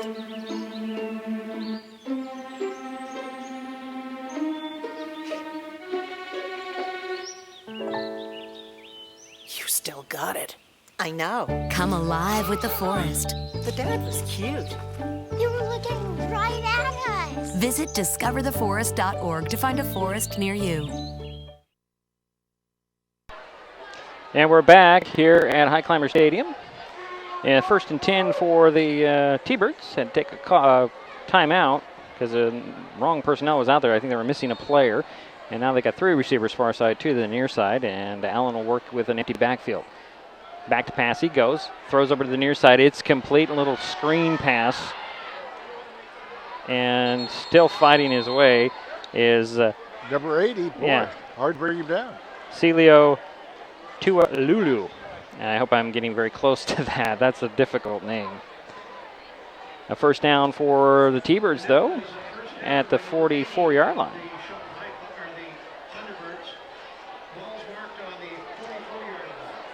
And we're 2.5 minutes away from halftime here. T-Birds with the 1st and 10 on their own 44-yard line. Shotgun again, and spreading them out is Allen. Back to pass with an empty backfield. Throws it over the middle. Off the hands, incomplete. And it looks like that was it's 33 on near the reception. That's Isaiah Rogers. Not quite able to pull it down. Little bit of zip on that ball, I believe. This is a nicely thrown pass. It was on target, just off his hands. Maybe he was thinking there's a hit coming and I don't want to take it, or I want to be prepared for it.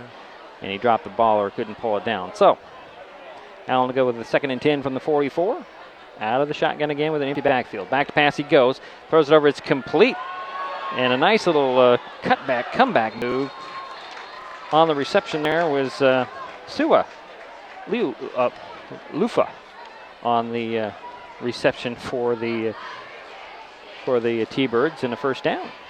Yeah, it looked like Forrest Hunter. Forrest Hunter on the coverage and the tackle. Yes. First and 10 for the T-Birds on the Highclimber 45 now. Back to pass goes Allen again, same spot, and it completed again. Same guy jumping over a couple of guys, but he's pulled down, but he gets first down at the 32-yard line. Again, that's Sua Liufa. And Michael Hackler gets credit for the tackle. As he pulled him down from the air, that's kind of hard to do. Yeah. A leaping T-Bird. And they'll wind that clock as we approach 2 minutes to go here in the half. Supposed to be running, and it's not quite yet. Back to pass goes Allen, looking to the far side. Picked off! Oh, dropped, and who had that nearly? I think that was Nine.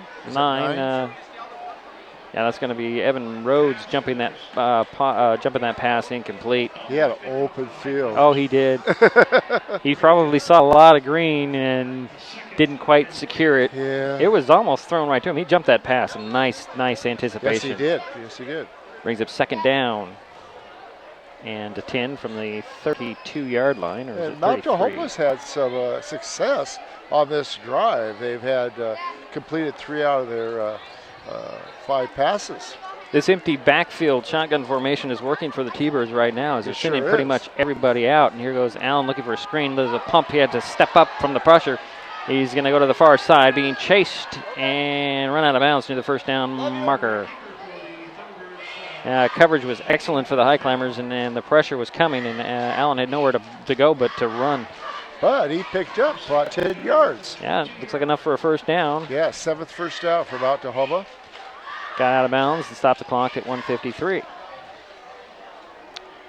Again, we'll remind you, coming up at halftime will be the recognition of the 1985 state championship football team for the Shelton Highclimbers. We'll try to bring you that ceremony as you hear it here in the stadium. All set up to do that. Hopefully it'll work flawlessly.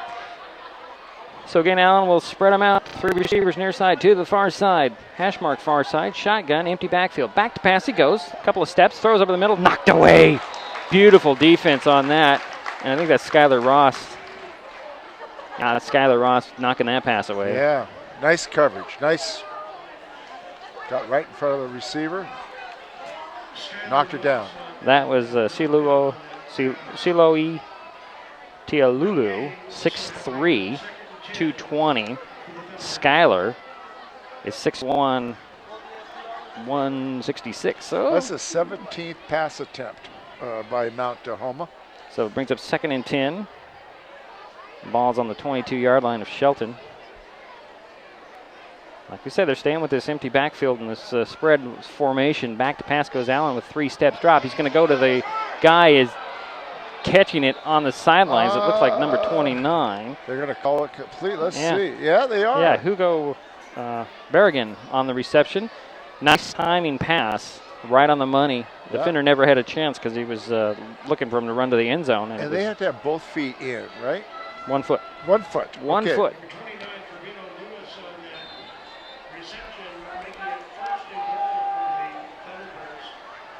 Double check that number here. So it'll be back in the backfield again with Allen, and we have a whistle and a flag.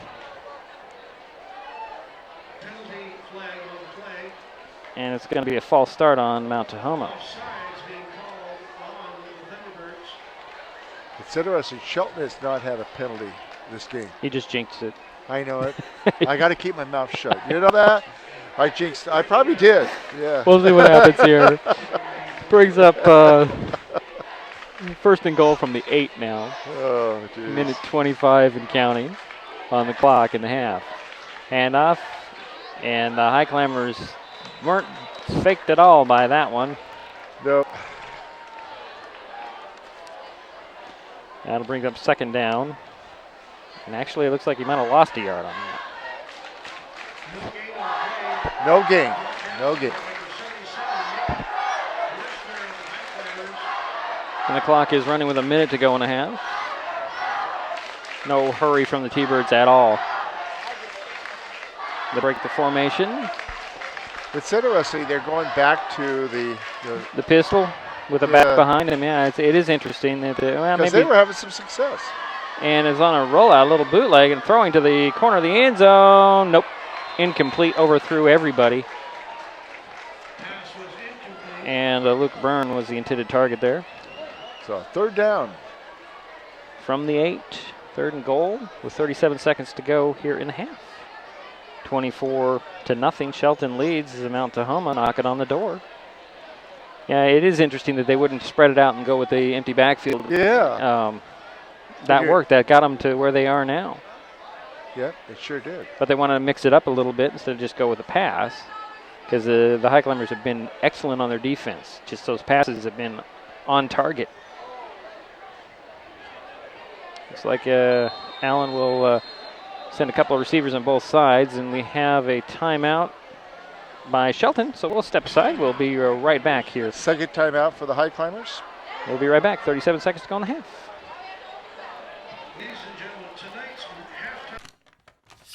I admit, I did try another TV provider. It sounded like a great deal, but I quickly realized it wasn't. When I read the fine print, I was locked into a long-term contract with a huge cancellation fee.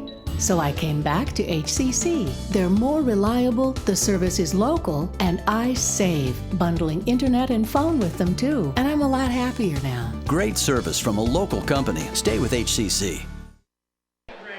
And we are back. It's 37 seconds to go here in the first half. 24-0. Shelton on top. Shelton takes a timeout. The Mount Tahoma Thunderbirds have a 3rd and goal from the 8-yard line when we come out of this timeout. And the Highclimbers, I think Coach Inkle either just said, I want to make sure everybody's on the same page, because they might go back to that spread offense again and empty the backfield, but it doesn't look that way. Looks like Allen's going to go with a couple of guys behind him. Nope, he'll just go with one guy behind him. Send 3 to the near side, 1 to the far side, and go out of the pistol with a man behind him. There's the snap, and this little sweep coming from the end around. No go there as Elijah Hudson got swallowed under, didn't have the speed, and I think that might have been what Coach Hinkle saw. So they're going to go with an end around. Be ready. Want to make sure everybody's ready. We don't want them to score. Brings up 4th and goal from the 8. And there's 15 seconds to go here on the clock. So that we'll have time for one more play.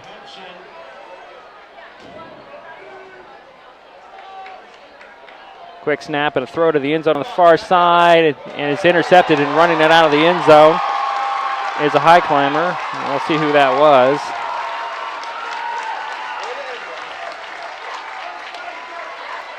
I'm thinking it's Skylar Ross. Trying to see the number coming out of the pack there. Looks like it's Skylar Ross with the pick. Yep, it says Skylar Ross with the pick, and that'll be halftime, folks. So the Highclimbers shut out the T-Birds in the first half at 24-0, and we will take a timeout. We'll come back with some halftime activities, including a ceremony recognizing the 1985 state championship Shelton High School football team. And we'll be back with that in a moment here on MasonWebTV.com and Hood Canal Communications, HCC.net. Thanks to cell phones, you can call 911 from almost anywhere. 911, what's the address to your emergency? I just wrecked. Can you find where I'm at? I can't find where you're at. But many people don't realize that cell phones and even smartphones don't always send location or GPS information when you call 911. What road are you on? Were you on the highway?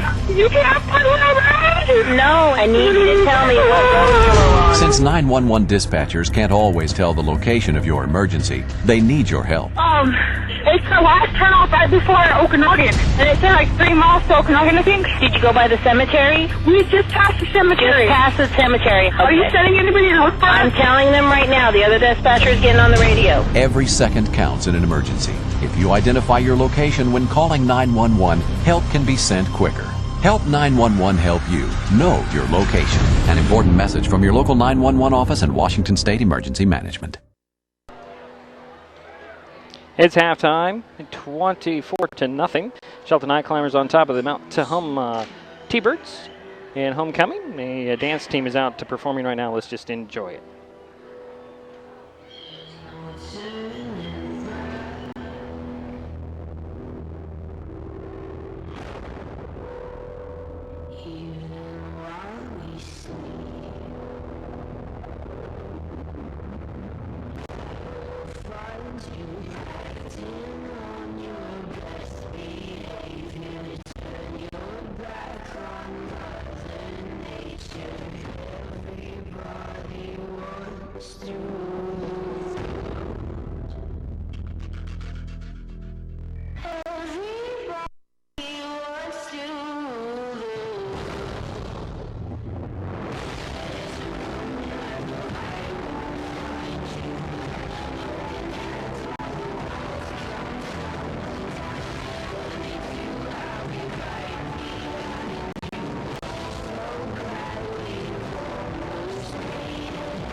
That was really cool. Jerry, I don't know, you were busy doing your thing here. I'm sorry, what'd you say? Oh, I didn't say anything. Okay. Now we have the high school band out there, and let's just check out what the marching band has to do tonight on homecoming.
Highclimber Marching Band performing here at halftime. It is 24-0. Jerry, have you done all your calculations, or you need more time? Nope, I'm done. You're done. Well, what do we have statistic-wise for the Highclimbers? Well, Shelton had 9 first downs.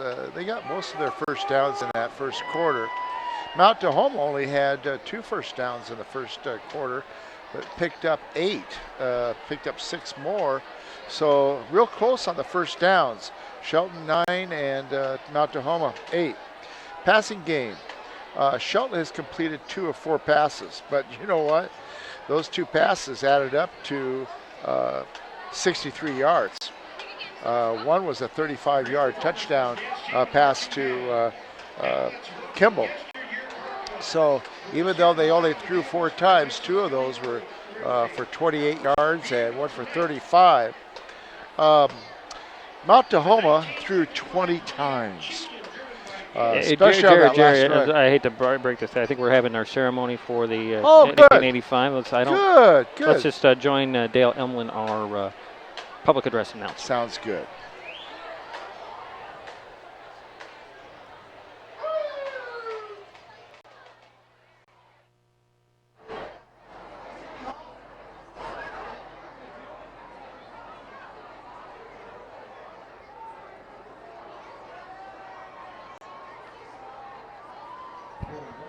Our second vehicle tonight is a 1965 Malibu convertible driven by Peter and Janet Janda. They are carrying our royal court from last year's homecoming, Queen Kaylee Gold and King Miguel Delgado.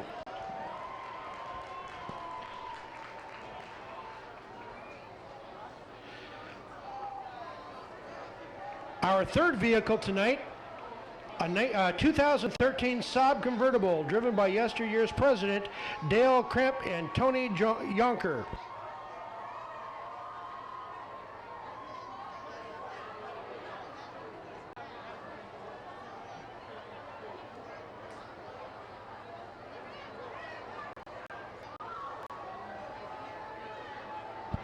They are carrying Princess Aurora Gouldy and Prince Alex Mankey.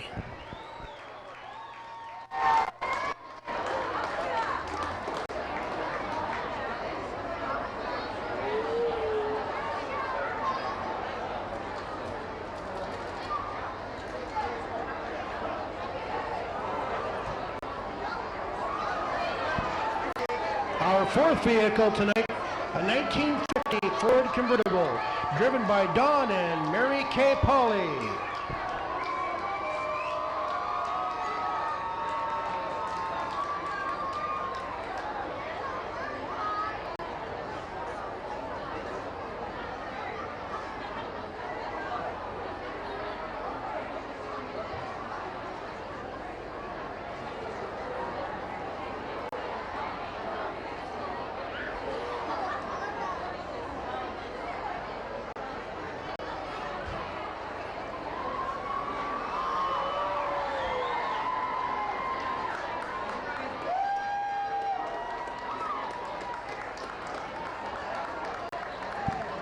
The fourth vehicle, the convertible, 1950 Ford convertible driven by Dawn and Mary Kay Pauley, are carrying Princess Chloe Thompson and Prince Alec Dodge.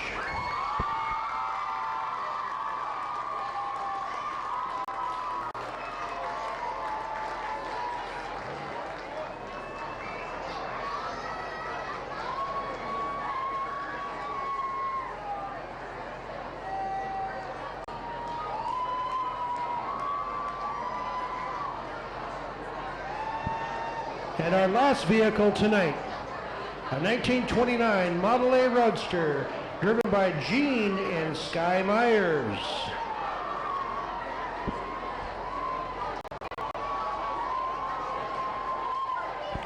They are carrying Queen Sydney Lowry and King Dylan Graves.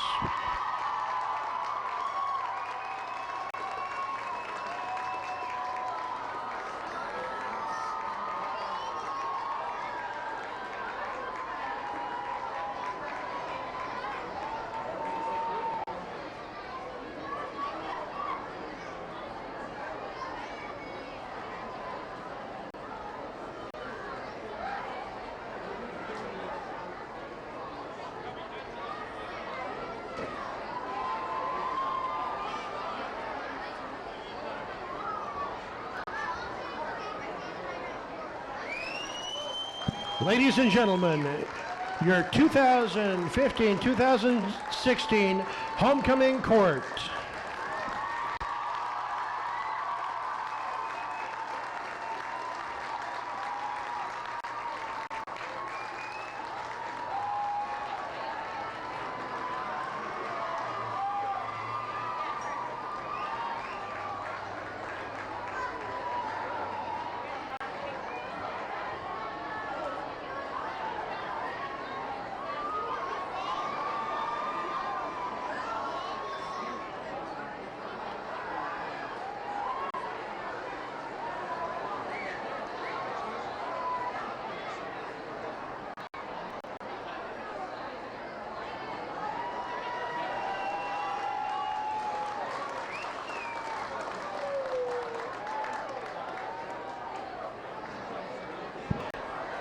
Big round of applause, ladies and gentlemen. Thank you.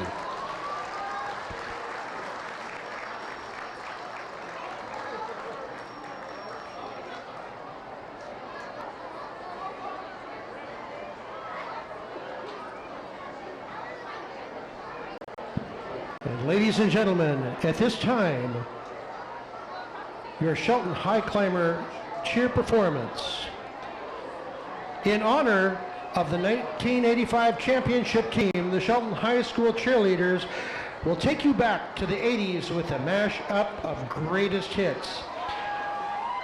Lead and choreographed by senior Shilea Lyon. Time to rock it, ladies.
Good job, lady cheerleaders. At this time, ladies and gentlemen, please focus your attention on the track below for a very special recognition.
Have standing at this time your 1985 Highclimber state champions.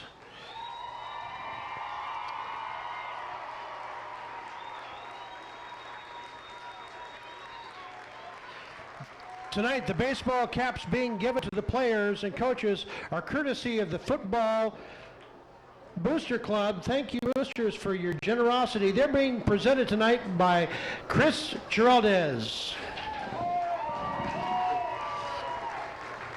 At this time, I'm going to introduce to you some of these fine players.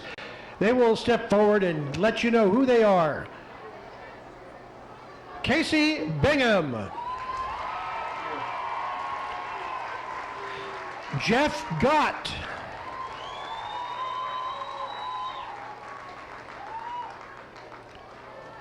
Tim Curtis.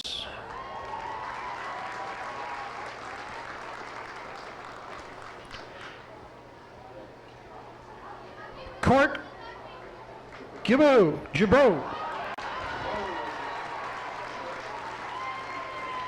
Chris Hoff.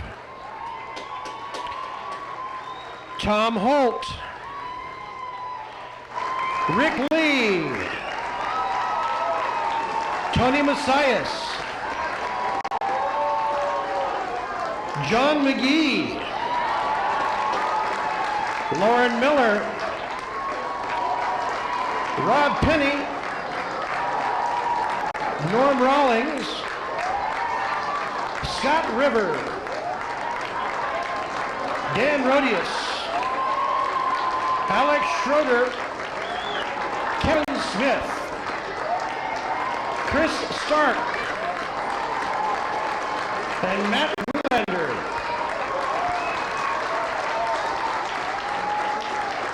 And finally, ladies and gentlemen, your two coaches for tonight. Vince Puff.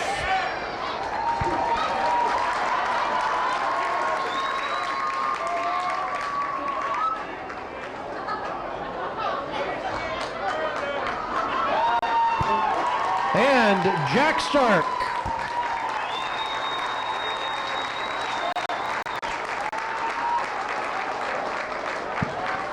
There might have been one or two players that did not get on the list, but we thank you and we respond to you. Thank you once again.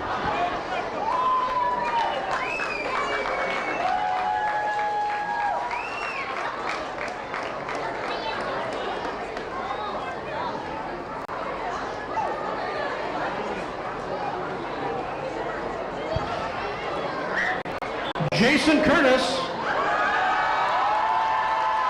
Thank you, Jason Curtis.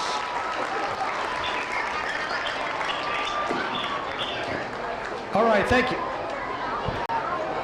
Ladies and gentlemen, at the City Commission meeting on Monday night, Mayor Gary Krantz and City Commissioner Tracy Moore and Mike Olison signed the proclamation proclaiming today, October 23rd, 2015, as Shelton High School Homecoming Day, honor the 30th anniversary of the 1985 High Climber AA State Football Champions. Assembled on the track before you are members, teams, and coaching staff able to be in attendance as we pay tribute to their championship season. Many of you here tonight can recall the run to the title of the King Bowl and played in the Kingdom in Seattle, Washington. It is estimated that nearly 2,000 were on hand to cheer on the High Climbers during the championship game. It is also worth noting that prior to the 1985 playoff, when Governor Booth Gardner met with the High Climber football team, telling them that they made it to the state championship in their classification, he would attend the game to watch them play. His promise was a source of inspiration, and against formidable odds, the High Climbers earned the spot in the state playoffs. In opening round of the playoffs, Shelton defeated Fife 21-14 and earned a spot in the state playoffs. In the quarterfinals, Shelton earned the hard-fought victory over Ferndale 17-16. In the semifinals, the High Climbers punched their ticket to the championship game with a thrilling overtime win against Hanford 27-14. With Governor Booth Gardner looking on, the High Climbers defeated Lake Stevens, captured their second state title. The school paper said it was with the caption, "We drained them." High Climbers, AA state champion. To relive that epic moment, Shelton High Principal Jennifer Diet will present the team the championship trophy to be hoisted in triumph here tonight. Congratulations, 1985 state AA football champs, for achievement on December 7th, 1985, and providing us with the memories we will always cherish. We will be forever proud of you.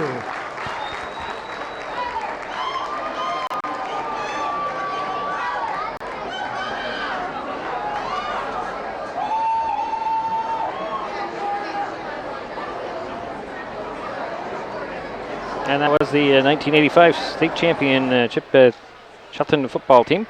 Jerry, were you around then? Yes, that was my first year here at Shelton, and I got the opportunity to announce that game on the radio. Oh, really?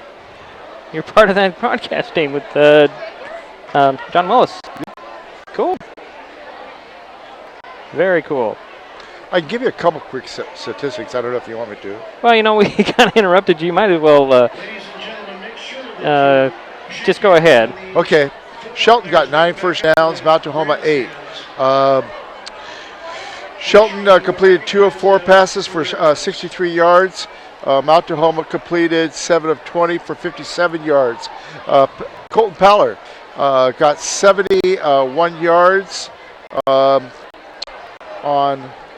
and the total for the Highclimbers was 94 yards rushing, and add that to the passing, they got 168 yards.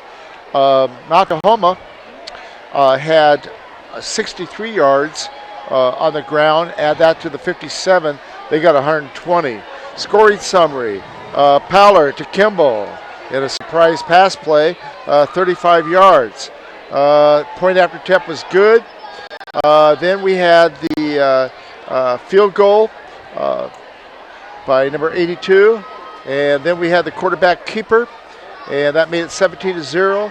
And then we had the 11-yard carry by Paller, and the PAT was good, and that made it 24-0. Shelton was able to stop Mount Tahoma on a drive towards the end of the second quarter, and it was only 20. Mount Tahoma had 20 yards in penalties, and Shelton had none. That's amazing.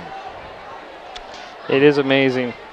And we're ready to get this third quarter underway. The Highclimbers did win the toss and deferred to the second half, and Colton Paller will be standing back on about his 12-yard line to wait this kickoff from Mount Tahoma.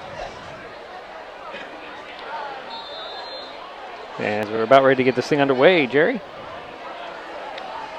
Here's the run-up and the kick. And we have flags flying. I think somebody jumped off sides before we could get this thing going. So another penalty on the T-Birds. And they'll march it back 5 yards to kick it again. Very interesting start to the third quarter. And he said no penalties for the Highclimbers at all, right? That's correct. I'm trying to say that real quietly. But that's a 5-yard penalty, so it starts at the 35 now. And so it looks like Paller will move up to about his 23. And it looks like Mount Tahoma does like to kick deep. See what T-Birds can do on this kickoff. And they'll start it over from the 35 this time. That's a end-over-end kick that'll be picked up about the 30, 35. Cutting it up, it looks like Michael Hackler on the return to just shy of the 40-yard line, maybe the 38. 35-yard kickoff. So that's where the Highclimbers will start out on their own, and they're actually spotted at 39. Pretty good field position. So it's like Tyler Geraldus is back out there. That's good. I was worried. I was hoping he was not hurt, although his backup sure played well too. So we'll go under center like he usually does with a standard I formation. 2 receivers near side, 1 to the far side. Handoff, Colton Paller. Bangs bodies at the line of scrimmage, pushes his way forward for 5. Yeah, maybe even more. Let's see where they spot it. You're right. You're right. Jack Stark is, speaking of the 1985 team, Jack Stark used to say, get 3.5 yards on every run and you're good. Yep. And you're Colt correct. got 5. You got 5, yeah. That's even better. So Colton will go out and sit down, and Stewart is in there to get his time on the field. Highclimber is on top, 24-0. Geraldus will go under center with 2 receivers near side, one to the far side. Offset eye to the left. And back to pass he goes, looking, avoids some pressure. And he's going to be swallowed under the good blitzing sack there by the T-Birds. Highclimbers really didn't pick up the blitz there, and Tyler really had nowhere to go but down. Looks like a loss of about 6 on the play. So 3rd down and 16. Ball back at the 35-yard line. Not the ideal way to start the 3rd quarter for the Highclimbers, but we'll see what they can turn this into. And I'm going to expect a pass, as you have Marshall McCullough out there, and Dylan Graves. More of a receiving lineup. But then again, they like to surprise me. Geraldus will go with a receiver on each side. Looks like offset eye to the right side. Stewart's still the guy at the end of the eye. And play action on the rollout. Throws it.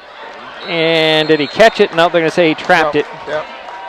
And who is the receiver on that? I think it's Skylar Ross. Nope, it's Kyle Kimball. Kyle Kimball, yes. Yeah, incomplete, brings up 4th and 14 from the 35 now. So Colton Pollard will likely come on to kick it, and he does.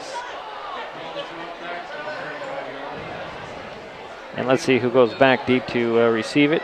It's like number 28, or 29, Hugo Berengen.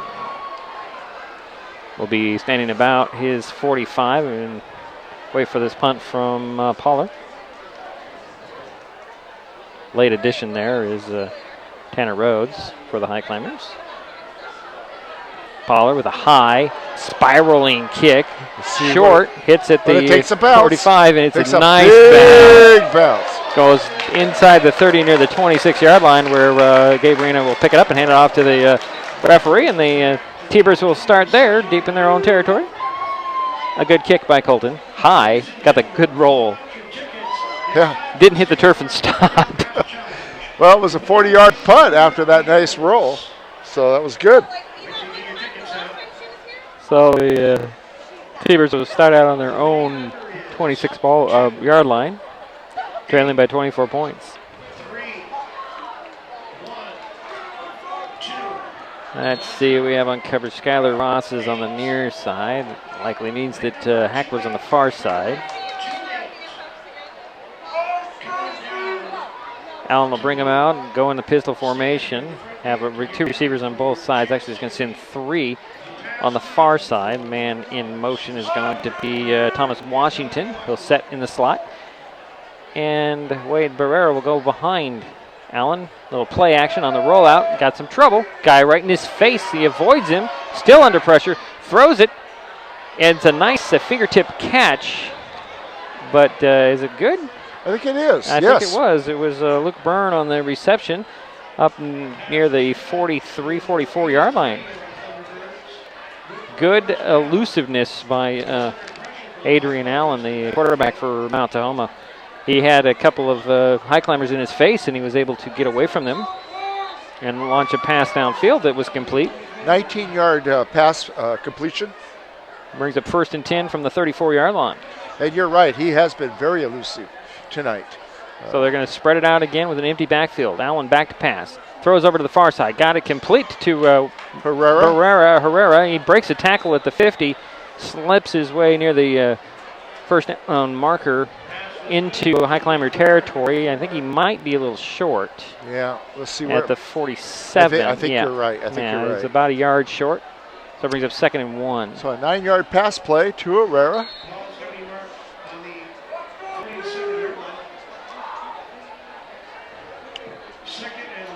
Well, that's interesting. They stopped the clock. He didn't go out of bounds out there, did he? No. I didn't think so, but the clock is stopped 9:23 to go here in the third quarter. Yeah, it seems funny they would stop it. Well, maybe he did get on the out of bounds on the far side. Shotgun again, and Allen will just pull it down and run for the first down. A couple of more yards and banging bodies at the 40-yard line. That's where they'll whistle the play dead. Highclimbers are trying to strip the ball every time they get a chance. Yeah. Let's see where they mark it. Yeah, it looks like they're going to spot it right at the 40. Well, that quarterback keeper looked like about 8 yards. We'll give him.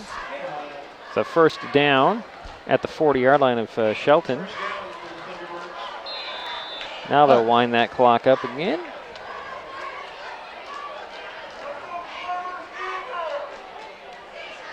And they went back to that empty backfield, which worked towards the end of the second quarter, and they went away from it and couldn't punch it in. Now they've got a man behind Allen. Herrera will take the handoff, and the Highclimbers weren't expecting that. He goes straight up the middle, and he lost the ball at the end of the play, but they're going to say he's down. Yeah, his knee was down. And they'll spot the ball. Just depends on the spot, because one ref has it short of the first down, the other one has it at the first down marker. It looks like they're going to mark it just a little short. It'll be second and about 1, or less than 1. So another nice run, about 9 yards. So Allen will go out of the pistol again with Herrera behind him.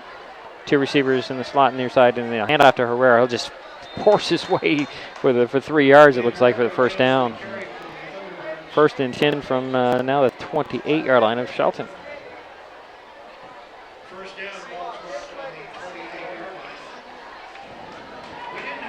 I'm impressed with Allen, the way he scrambles. He's pretty good. Does a pretty good job. So Adrian Allen, he is a senior, 6'3", 215.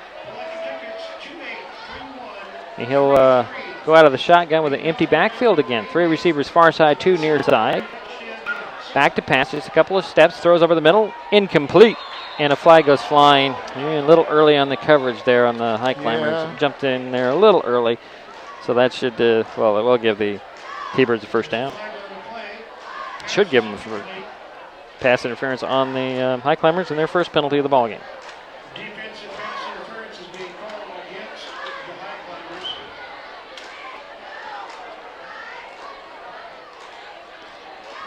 I didn't see that much contact there. Well, he was a little bit early when he jumped in there to make the tackle. It was just a little bit before the ball got there. Yeah.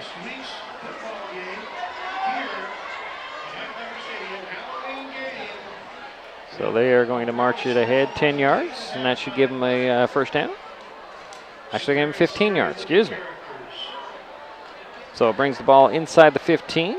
First and 10 for Mount Tahoma on the Shelton 15-yard line.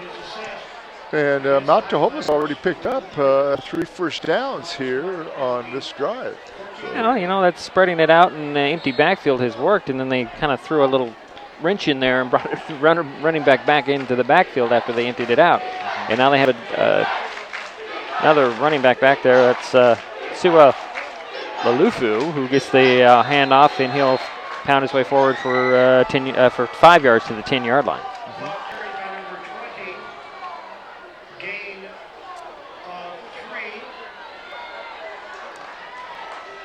Actually, they're going to spot it at the 11.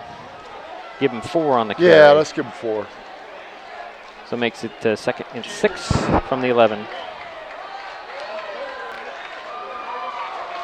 24-0 Shelton. Under 8 minutes to go in the third quarter. Pistol formation. Trips to the far side and a toss sweep to the left. And no going as it looked like it was, boy, who was in there? I think that was Skylar Ross. But they read that beautifully on that pitch out. I think it was Skylar Ross. It could have been Cody Hall, but I couldn't see from here. We'll just say there was no gain on that pitch out. Yeah, no gain on that, and good. It was actually Cody Hall with the tackle. Okay. And now we'll call it 3rd and 10 from the from the 15-yard line. Yeah, he almost got back to the line of scrimmage. So we're approaching 7 minutes to go here in the third quarter. Trips to the far side, short side of the field. Somebody moved. That's 5 yards backwards for the T-Birds. Just when you think they have something going, they kind of shoot themselves in the foot and march themselves backwards. So that brings up 3rd and 15 from the 20 of Shelton.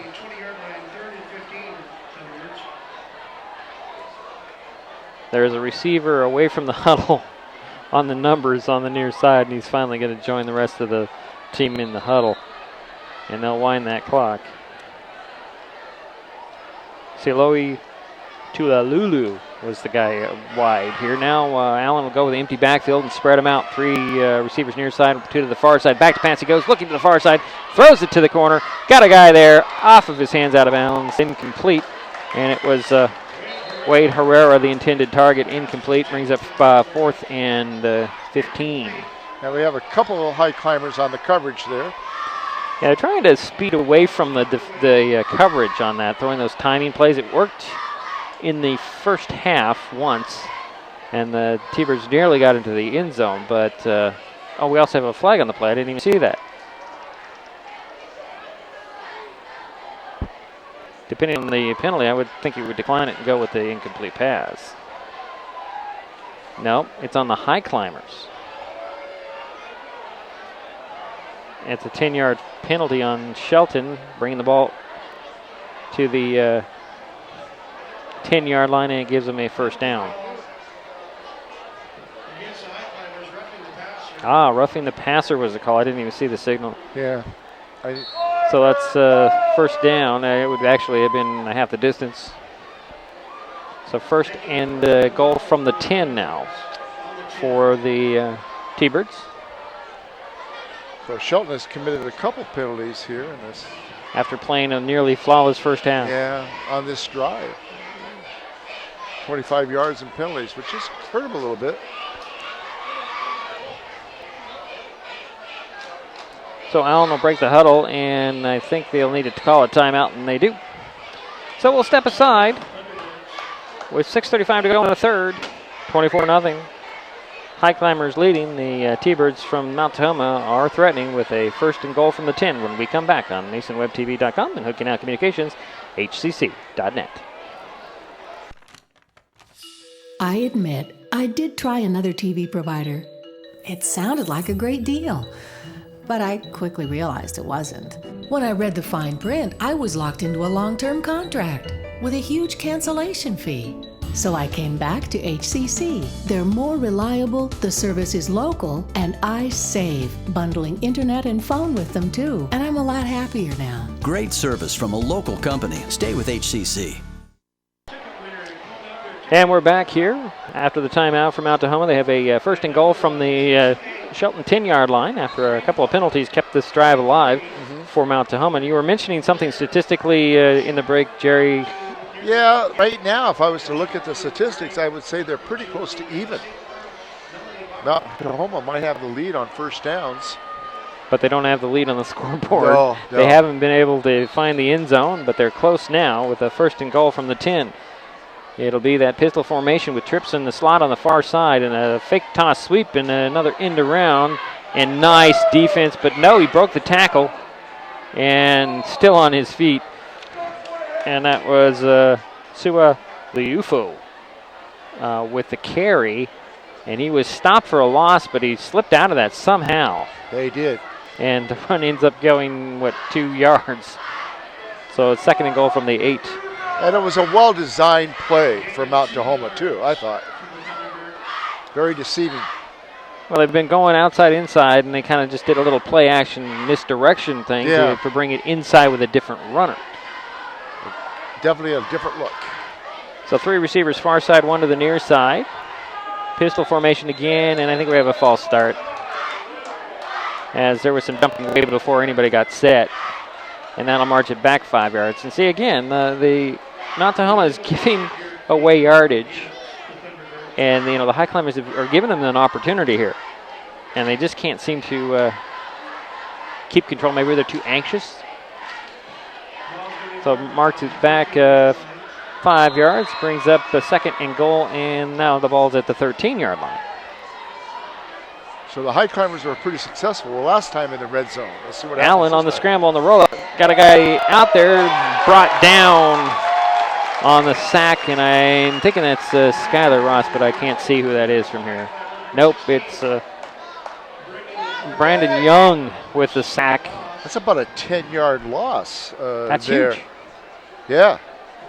And the ball's all the way back at the 24-yard line now. As I was saying, the Highclimbers are giving them a gift, and now they're bending. They're bending. They're bending, but they're doing pretty darn good when they get down into the red zone. They have. That's exactly a good way to put it, Jerry, as we hit the 5-minute mark in the third quarter. Mm-hmm. And they did that the same in the first half. That last drive. And it's third down and 24, or third down and goal from the 24 now. Pistol formation, 3 receivers near side, 1 to the far side, back behind Allen. Allen will go back, he's going to set up the screen. Yeah. It's complete, and getting down at the 10-yard line, saving the touchdown, it looks like, is it 52? Dylan Paul with the touchdown-saving tackle there, but it brings up 4th and goal from now the 10 for the T-Birds. The man on that screen was Siwa Liufala. It's about a 20-yard screenplay pass. Oh. 14. 14, okay. Better do some math. It's all right. Back to pass goes Allen again, throws for the end zone. Knocked away, and they're going to call pass interference on the Highclimbers.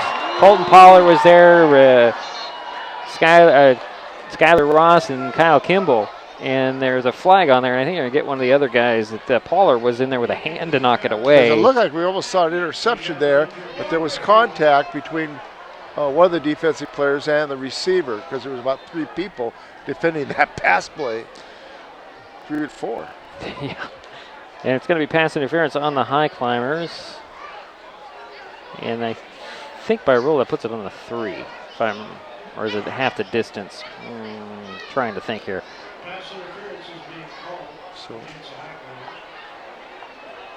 So if it's half the distance, it's going to be 5 yards. I'll put it on the 5. It gives them a first down. Yeah, it'll be half the distance because it's a 15-yard penalty, usually.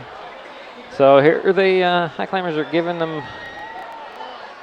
They better not bend anymore. Yeah, giving them another break. Now the marker says 4th down. That sure should be a first down, I would think. But it's saying the same thing on it's saying on the board, and it's saying on the chain marker there. So it's 4th and goal from the 5. I'm not really sure why that's not a first down. We'll take it. So receiver on each side and hand it off to Herrera. Herrera meets a big pile in the middle. No gain there. Maybe, no gain at all. And that'll go over on downs to Shelton. So, yeah, they did bend. Gave them the opportunities, but they didn't break. And the Highclimbers get the ball deep in their own territory on their own 5-yard line. I still don't understand why that wasn't a first down on the penalty, unless it was incidental contact on that pass interference call. We don't have mics on the referees. Yeah. But it would be really nice to know exactly what the call was, but obviously I think that's what the call was. So the Highclimbers start out at their own 5-yard line. And is Geraldus back in? I believe so. It's hard to see from here. Yeah, I think he is. Yes, he is. Handoff goes to Osman. He'll get a couple of yards going up the left side, or the left tackle. Or is that Stewart? No, it's actually Peterson. On the carry. Yeah, Gage Peterson, Jr., 6 foot, 167. On the carry, give him 2. It's up 2nd down and 8 from the 7-yard line now.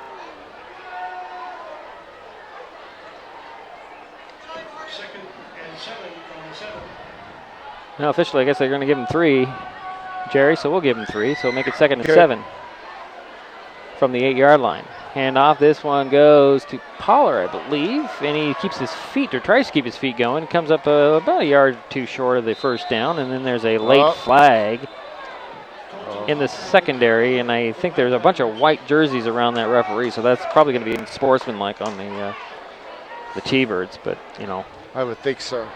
Because there wasn't even a... was it a high climber? Well, there was a high climber, but he was like 10 yards sideways from the penalty near the 30-yard line, actually right near the numbers on the field. And when it's called there, it's going to probably be that anyway. On sportsmanlike. We'll see.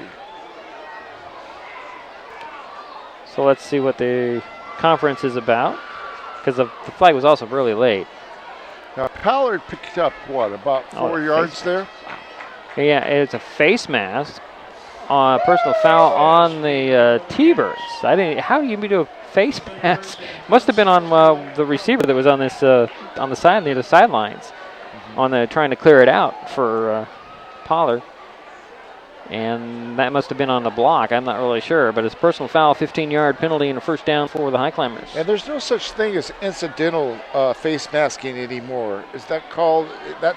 There's no such thing call as it's 15, isn't it? Each time? No, I think it's there in high school. I think it is. There's a 5-yard and a 15 and a 15. Okay. But this was a personal foul, so it's going to be 15. Yeah. Tacked onto the end of Pollard's run. Which was about what, 4 yards? Yes. Yeah. And they'll mark the ball just shy of the 30-yard line after the mark off. And the Highclimbers have a 1st and 10 from there. And that's their first down of this quarter. Mount Tahoma has 5. Oh, wait a minute. There's 2 penalties on this. Wow, they got 15 yards. Oh, boy. And then I guess the second one was a dead ball personal foul, so that'll move them up another 15 and put the ball at the 44-yard line. Oh, boy. Wow, that must have been some... One was I guess 2 face masks on that away from the ball. Do you give them 2 first downs on that? No, that's still one first down. Okay. By penalty. We tried. We tried, but it's all right. So offset RI again. Little play action for Geraldus. He's going to go deep for the man there, and it's Kimball overthrew him. He could almost call a pass interference on that. It's got to be catchable, though. Yeah, that's true. It was over his head. It was too far. Ran into a defender, and it's incomplete. But a good quick thought on the Highclimbers' part to go deep after that big penalty and try and, put a nail in this game. Yeah, if that pass had been a little closer, there would have been a penalty call.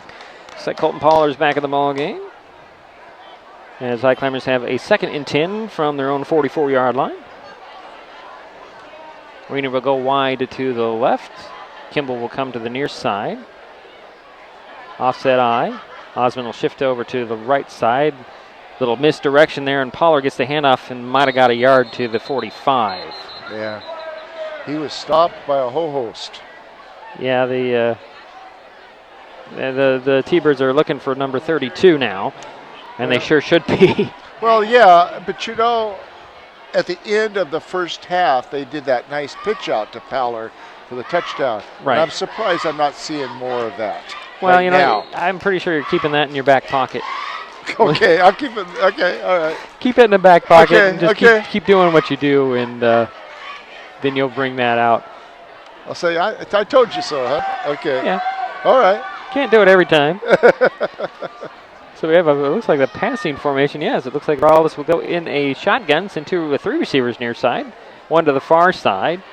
Back to pass, no real drop. He'll throw to the far corner, far side overthrow, intended target, and I believe that's Kimball, incomplete. Or is it Ross? Looks like Skylar Ross, intended target, incomplete.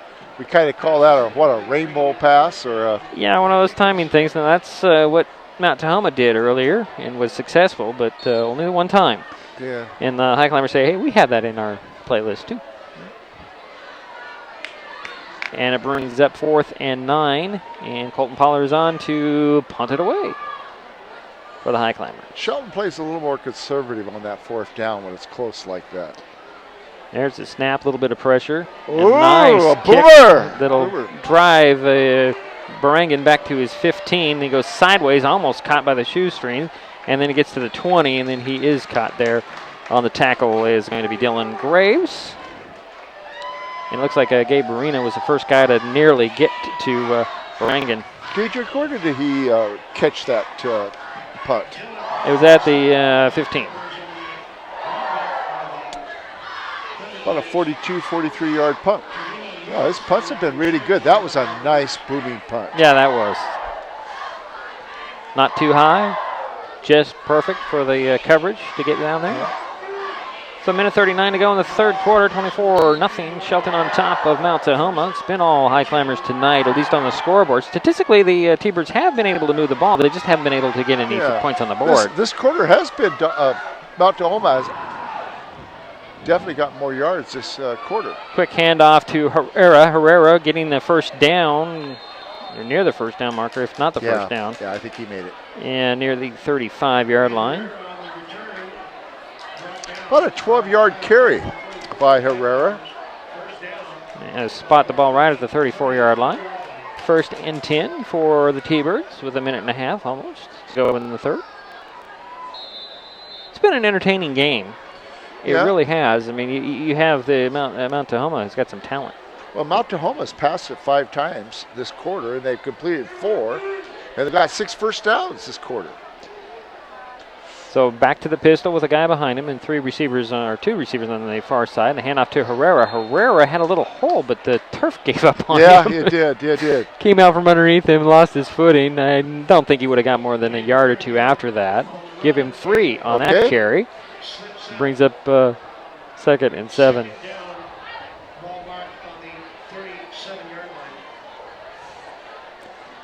And we're under a minute to go here in the third quarter. Boy, it's so unusual to see a double 15-yard penalty called on the same play. So 2nd and 7 from the 37-yard line for the T-Birds. High climbers blitz. Allen avoids one, throws, and it's incomplete to Herrera. Yeah, he dropped it. That wasn't Herrera, it was number 7. It's Brandon Ballard Swinson. It was a nice pass by Allen on a scramble, and he did, hit him well, but it was dropped. And again, that showed Allen's elusiveness. Yes. And he's been able to do that, and I think he's only been sacked a couple of times tonight. I think twice overall. Yeah, this game. So it brings up 3rd and 7 from the 37 as we're under 30 seconds to go here in the third quarter. Empty backfield. 3 receivers far side, 2 near side. Allen looks to the far side, throws to the middle, and it's incomplete. Good defense. I think Colton Pollard was one of the guys defending. And probably Skylar Ross. Nope, he wasn't the guy in the play. He's on the field, and it's Kyle Kimball also credited with bothering that play. Brings it 4th and 7 from the 37 and punting time. Yep, they knocked it away on that one. Colton Pollard will be back to receive punt. 24 seconds to go here in the third quarter.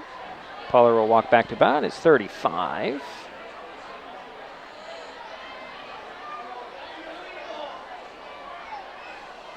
Looks like the High Climbers might be coming after this, and they do. Yeah. Ooh. Short punt that's going to go about 5 yards. Caught, and he's going to run it in to the 20-yard line. What a heads-up play. What a heads-up play as that gave Rena. No, it was Forrest Hunter. Saw it go straight up in the air, come down about 5 yards. He caught it and returned it about 10. And they spot the ball inside the 20 at the 19-yard line. High Climbers in the red zone. Well, that was quite a play. Good heads-up play. By Hunter, huh? Yeah, Forrest Hunter, what a heads-up play. Saw the ball go straight up in the air, that kick, because the High Climbers were coming after the punter. I think, too, if he hadn't fielded it, it would have bounced back. Shotgun for Giraldus, and a bad snap, and then the flags go flying. I think somebody moved.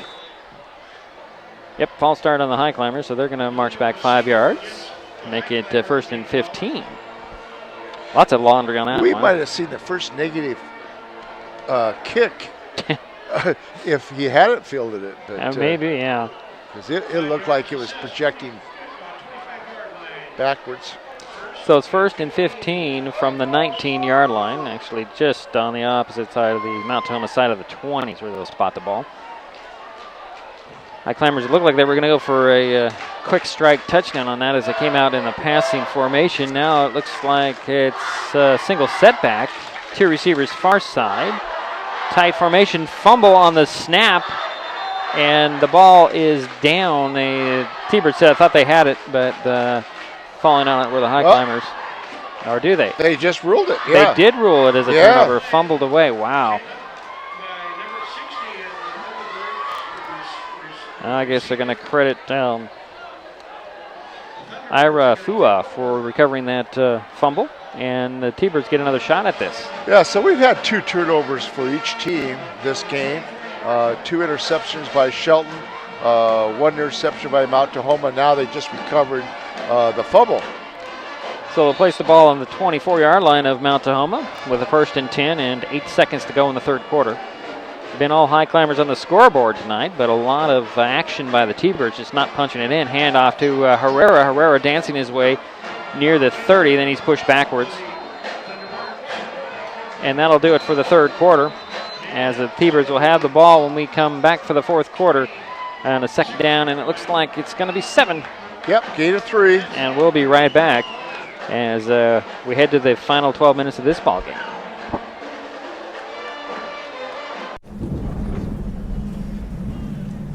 He's on his way. He doesn't even know that we're here. Is he okay? Please tell me he's okay. Laura. Okay, try to call him again. There's no signal. Try. Nothing's working. Well, just Everything's try. down. This is so bad. He's out there by himself. Make sure you know where to find your family in an emergency. Start your plan at ready.gov. And we're back, waiting for the start of the 4th quarter. They haven't changed the 4th quarter on the scoreboard yet. 24-0, all high climbers on the scoreboard, but statistically and pretty much entertaining-wise, the Mount Tahoma is it's a fun team to watch. They just can't get it in the end zone.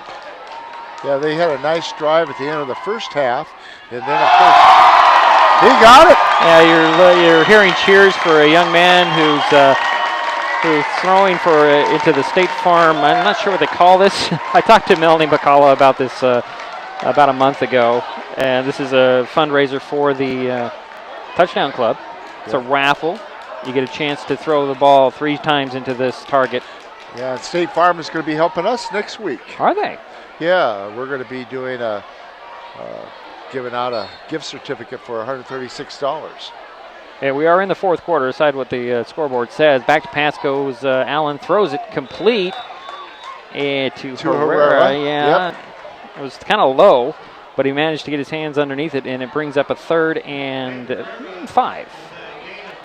They still haven't changed the quarter number on the clock. We are in the 4th quarter. 2-yard gain on that play. So 3rd down and 5.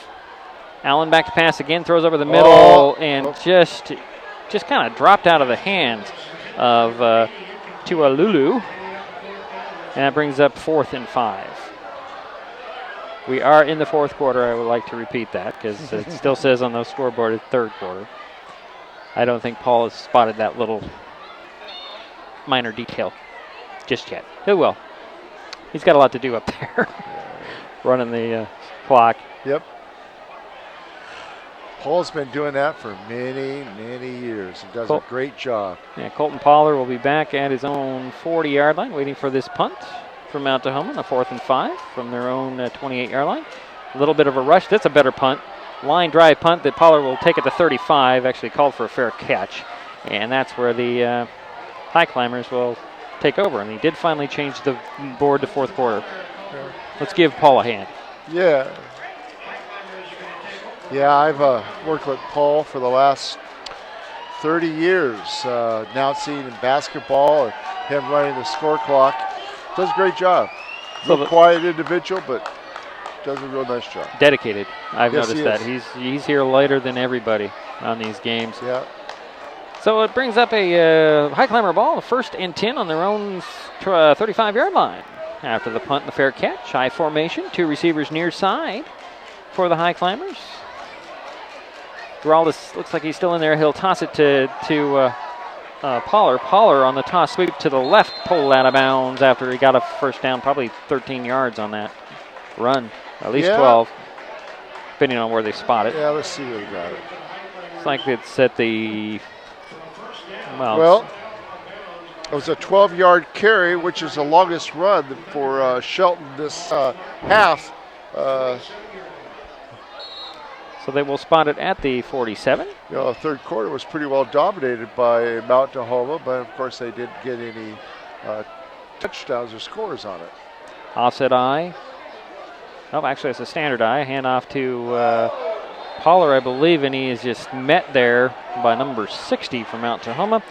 And that is Ira Fua. Blasting in there, and busting up that play. A loss, it looks like 4. Yep. Back to the 44-yard line. Actually, yeah. Mount Tahoma read that really well, so it was. So it brings up second down and 13 for the Highclimbers on their own 44-yard line. Offset eye and a pitch this time. It's going to Stewart. Stewart trying to get around the outside. He does. He makes the corner up the far sidelines. Got near the first down marker before he's pulled down. Yeah. Looks like about a 13-yard run by Stewart. I'm going to spot it just shy of the first down marker. Brings up third and less than 1 for the Highclimbers. One thing I like to mention, Jerry, the last time we did a ball game, it was at Mount Tahoma Stadium where the Highclimbers beat Foss by it was 26-0.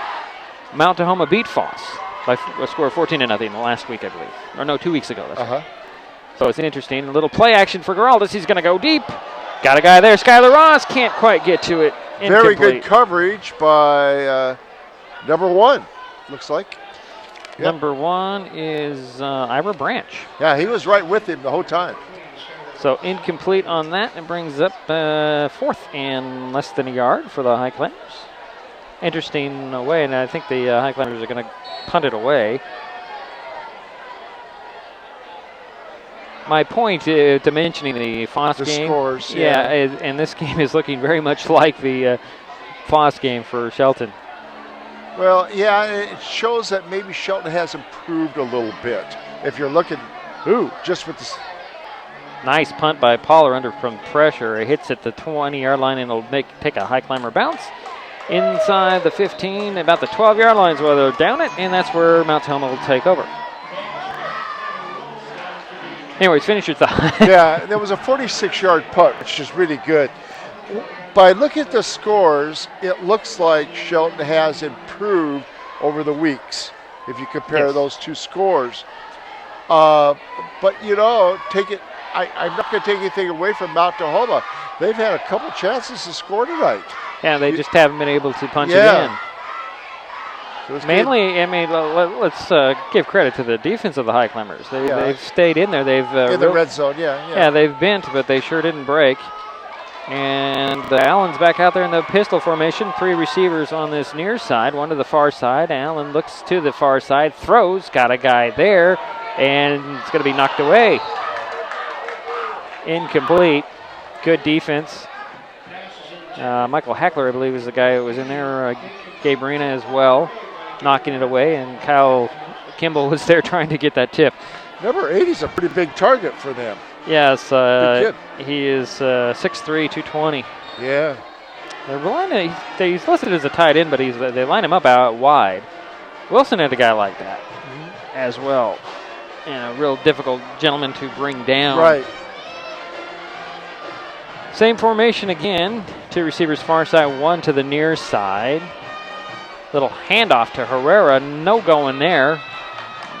No gain, if anything at all. He might have lost a yard on that. So it brings up 3rd down. Yeah, you're right. Looks like they lost at least a yard, maybe 2. I'm going to mark it at the 10. So, yeah, a loss of 2 brings up 3rd and 12.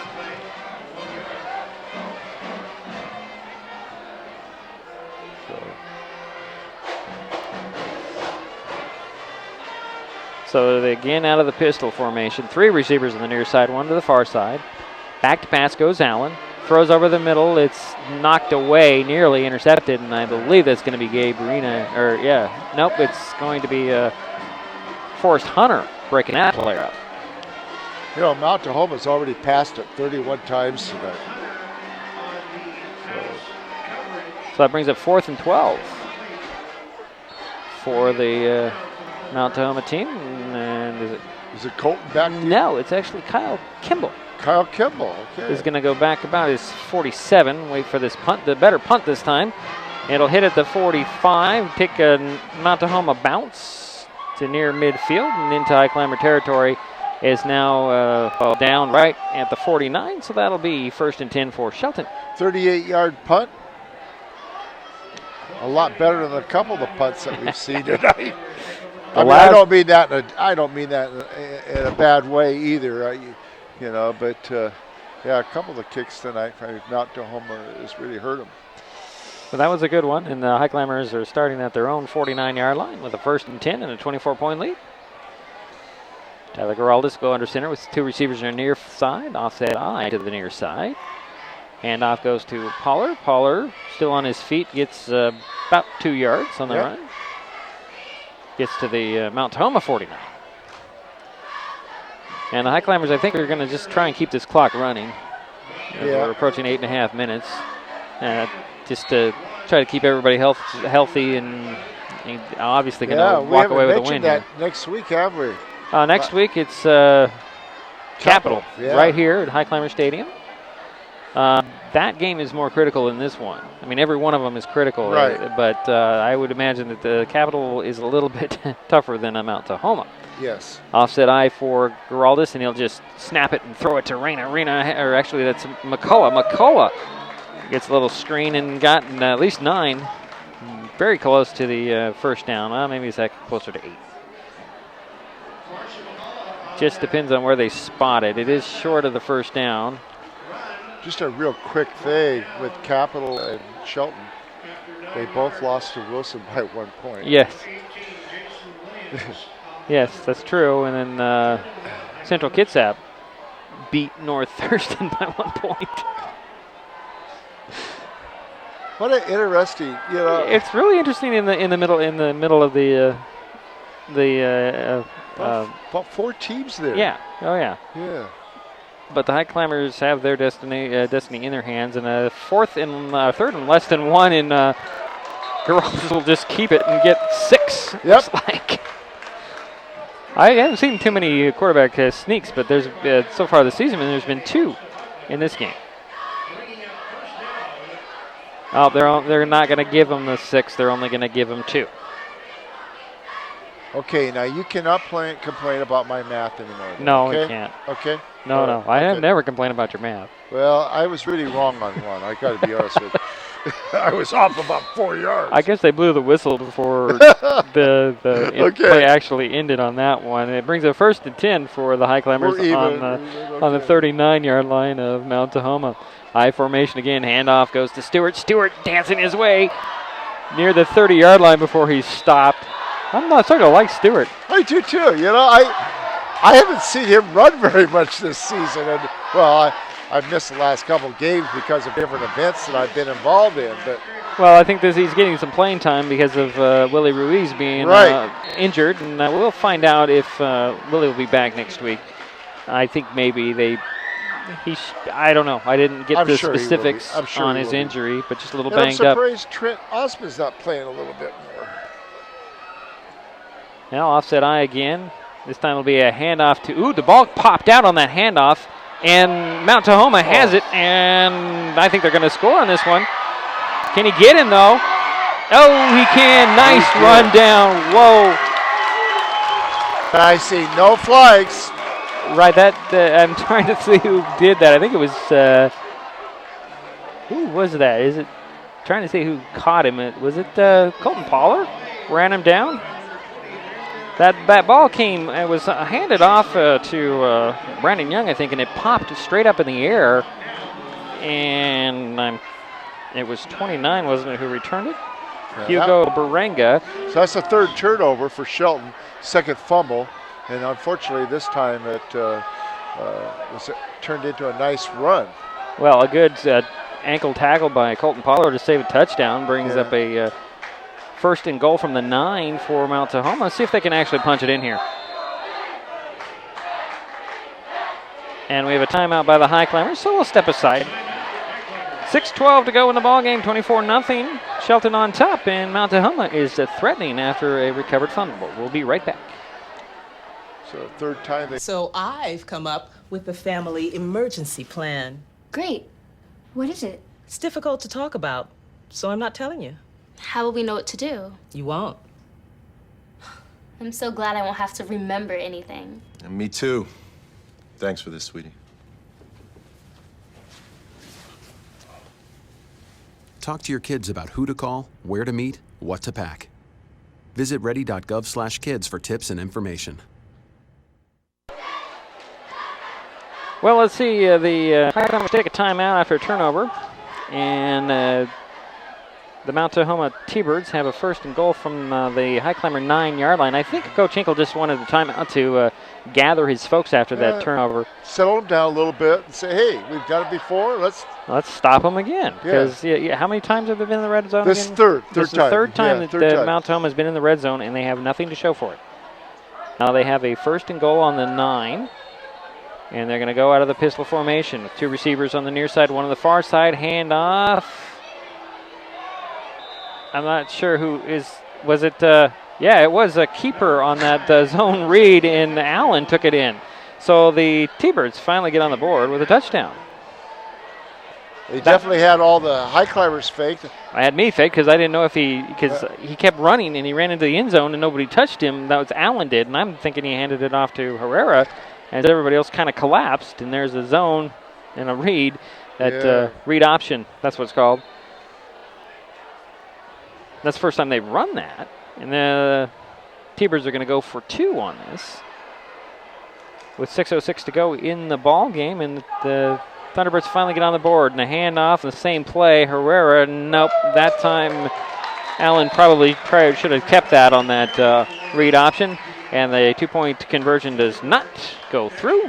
And so the score remains 24-6. Shelton on top. We'll be right back here on MasonWebTV.com and Hood Canal Communications, HCC.net. The Hood Canal Communications team helps keep you connected to your world via broadband, video, and voice. For a limited time, get half off a new bundled broadband connection for 6 months and free installation, but without any contract. With unlimited internet access from HCC, you can keep your multi-device, data-hungry family happy. Close the generation gap without any data caps. Call or click today, 898-2481 or hcc.net. Hood Canal Communications, keeping our community connected.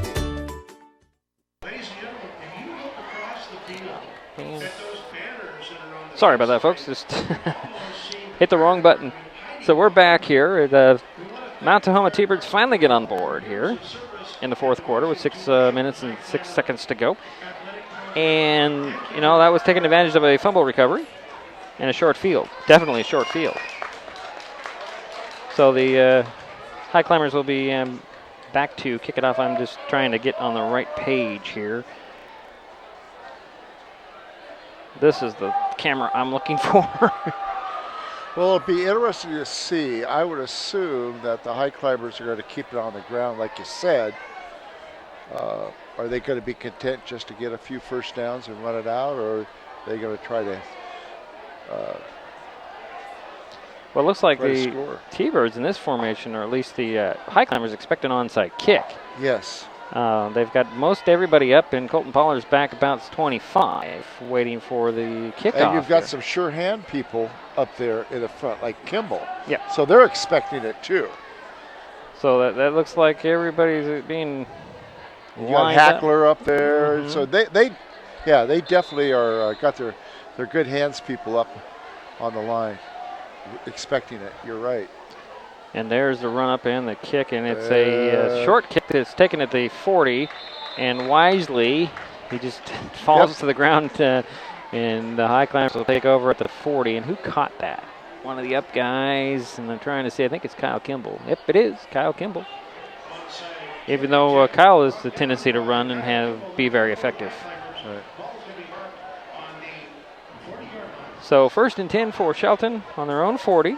6 minutes and 5 seconds to go in the ball game. They do lead 24-6. And let's see, is it Geraldus still out there? It looks like it. I did see somebody warming up in the last series. Handoff goes to Stewart, it looks like. And he'll get 8. Yeah. Or close to 8, depending on the spot. Or was it Pollard? It was Pollard. It was Colton Pollard with the run. Yes, Geraldus is still out there at quarterback. And the Highclimbers take another timeout, so we will step aside. I believe that's their second time out of this half. Yes, it is. So we'll step aside. We'll be right back here on MasonWebTV.com, Hood Canal Communications, HCC.net. We'll be back in just a moment. Do you ever... I admit, I did try another TV provider.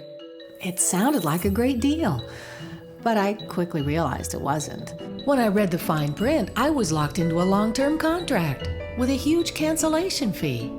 So I came back to HCC. They're more reliable, the service is local, and I save, bundling internet and phone with them too. And I'm a lot happier now. Great service from a local company. Stay with HCC. And we're back. Quick timeout for the Highclimbers. And it looks like we do have a different quarterback in there this time. And some younger kids getting some chance to play. We'll give you the names as they come available here. And a handoff, it looks like Stewart gets the first down straight up the middle. And it does look like, it's Cody Hall running the show now for the Highclimbers. Stewart in the carry for the Highclimbers. Gain of 9 for a first down for the Highclimbers. So 1st and 10 for the Highclimbers. Gain of about 4. Into Highclimber territory, or sorry, T-Bird territory at the 47-yard line. Hall will bring him out of the I formation. Got some different kids out there, different players. Hand off again to Stewart. He's just met by the line of scrimmage. Yeah. No gain on that, and second down coming. A little different when you have some of the younger kids out there in the way the surges of the offensive line. He's actually going to be the loss of a couple on it. But it's neat to see them out there. Well, this is how they get experience. Yes. They get some playing time in a varsity game, not just the JV games. They get some time on the field in a varsity game. It's different when you're going against the number ones of the other team. So Hall under center and then offset I, 2 receivers near side, and a toss sweep to the right, and I think that is again going to be Stewart. He's just getting manhandled out there, thrown around like a rag doll on that one. Yeah. And a loss of another yard there, back to the 50. Yeah. So that brings up 3rd down and 13. He's just not getting the blocking up front. So. 4.5 minutes to go in the ball game. 24-6 is our score. Shelton on top. But they're doing a great job of running the clock down, so that's good. Hall will go under center and directing some traffic. Has 2 receivers far side, 1 to the near side, and that offset I to the near side. And off a fumble almost there. Stewart bobbled it. The Mount Tahoma players say they've got it. Let's see what the referee says. Yep, it's another fumble recovery for Mount Tahoma, and another relatively short field for them. It'll be on the 49-yard line at the Highclimbers. That's the 3rd fumble for Shelton this half, and all of them been recovered by Mount Tahoma. And one led to their only score of the evening. Right. But you can bend, but you can't bend. I mean, you can't stop the break every time. Right. And then the Highclimbers have done an excellent job, and it looks like another timeout for the Highclimbers.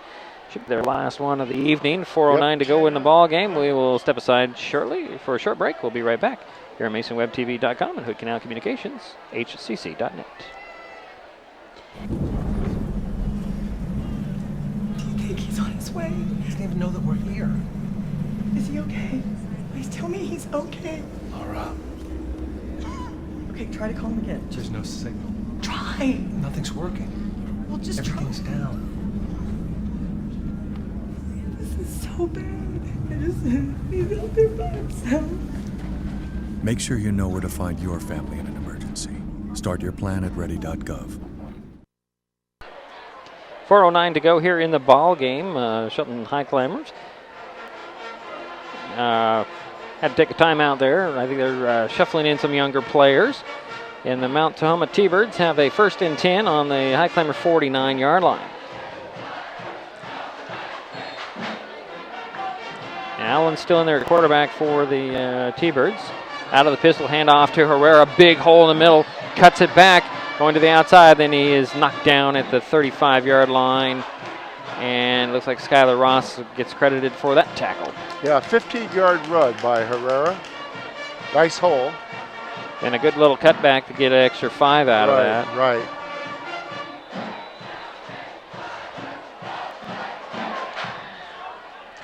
He earned the last 5. That's correct. Again, the pistol formation. 3 receivers on this near side. 1 to the far side. Herrera behind Allen. Little quick pass out. Complete for a short gain. Or no, it's incomplete. Is it incomplete? I think it is incomplete. Incomplete on the far sidelines, and I thought I saw a yellow flag down there, but I don't see it now. Yeah, he trapped it. So 2nd and 10 from the 35 for Mount Tahoma. Clock stopped there at 3:49 to go. 24-6. Again, it's been an entertaining game. Mount Tahoma has played well this half. Yeah, they have played well. Well, they've been very fun to watch. Another handoff. Oh, no, this is his own read again. Allen on the keeper got maybe 1 out of that, trying to get around the outside. That read option works well for certain clubs, and it worked for their touchdown, but I think the Highclimbers are aware of it now. And credit Skylar Ross with the tackle there, and it's 3rd and 9 from the 34 for Mount Tahoma. Clock continues to run. From the pistol again, a little low snap. Allen will throw to the middle, got a guy there, wide open, complete. Yep. Nope, it's incomplete. He must have dropped it and bobbled it. Intended target for that was Anthony Jones. Yeah, I thought he had it. He must have bobbled it when he hit the turf. Yeah. I say turf, it's ground because, you know, we do have a grass field here at Highclimber Stadium. Brings up 4th and 9. I sure do expect the Mount Tahoma to go for it this close, trying to add something on. It's a confidence builder for the T-Birds at this point. Yeah, Mount Tahoma's thrown it 33 times and completed 12. And Allen's back to pass again. Looks to the far side, now to the near side. He's scrambling out on the rollout. Throws. It's off the hands of his intended target. Number 3. Yeah, number 3, Thomas Washington. Number 11 on the coverage. And Hackler on the coverage. Incomplete. Over on downs it goes for the Highclimbers. They get the ball back on their own 34. Just under 3 minutes to go here in the ball game. And as you see, 24-6 is our score. All Highclimbers on the scoreboard, but statistically and yardage-wise, it's been relatively even, especially in the second half. Well, the second half, I would say Mount Tahoma has had definitely outgained him. But not overall. Overall, I mean, this has got to be positive for Mount Tahoma and building on their future. Yes, I would agree. Cody Hall back running the show here for the Highclimbers. The last 2 minutes, 57 seconds. And a little bit of confusion by the Highclimbers of where they need to go because we have some new faces out there. I formation handoff and getting by the nice surge by Mount Tahoma. I think it's Stewart on the run. Yes, it is. Stewart gets 7. Brings up 2nd and 3rd. And it's something that started like it looked like a little bit iffy, Jerry, because the big surge by Mount Tahoma defensively, and Stewart was able to find the hole and run past the surge. Well, I've been impressed with Stewart. He's already gained 32 yards this half, you know. That's pretty good. So it's 2nd down and 3 from the 41. Little handoff, and the ball's free again, and it looks like Mount Tahoma has it again. Okay. Yep, they do. So Mount Tahoma gets another shot at this. I know I sound like a broken record. That's the 4th fumble. This recovered by Mount Tahoma this half. It's like Shane Carpenter was the T-Bird to come up with that loose ball. And Mount Tahoma's in business on the Highclimber 35. 1st and 10. With 2:15 to go in the ball game. For the morale sakes, Mount Tahoma wants to punch it in here. Wants to put some more points on the board. They had 14 points in their one win. A handoff to Herrera. Herrera met and still on his feet, forcing, pounding, just keeps churning. Michael Hackler had him about 5 yards ago. And he just slipped away from Hackler and gets about, well, it looks like 8. 8 yards, yeah. Wow. So second down coming for Mount Tahoma. Allen will send a receiver to the near side and 2 wide to the far side. Out of the pistol again, handoff to Herrera. Herrera gets the first down inside the 25-yard line. That should be enough for the first down. Actually, no, I think it's just short of the first down. Yeah. To make a 3rd and 1.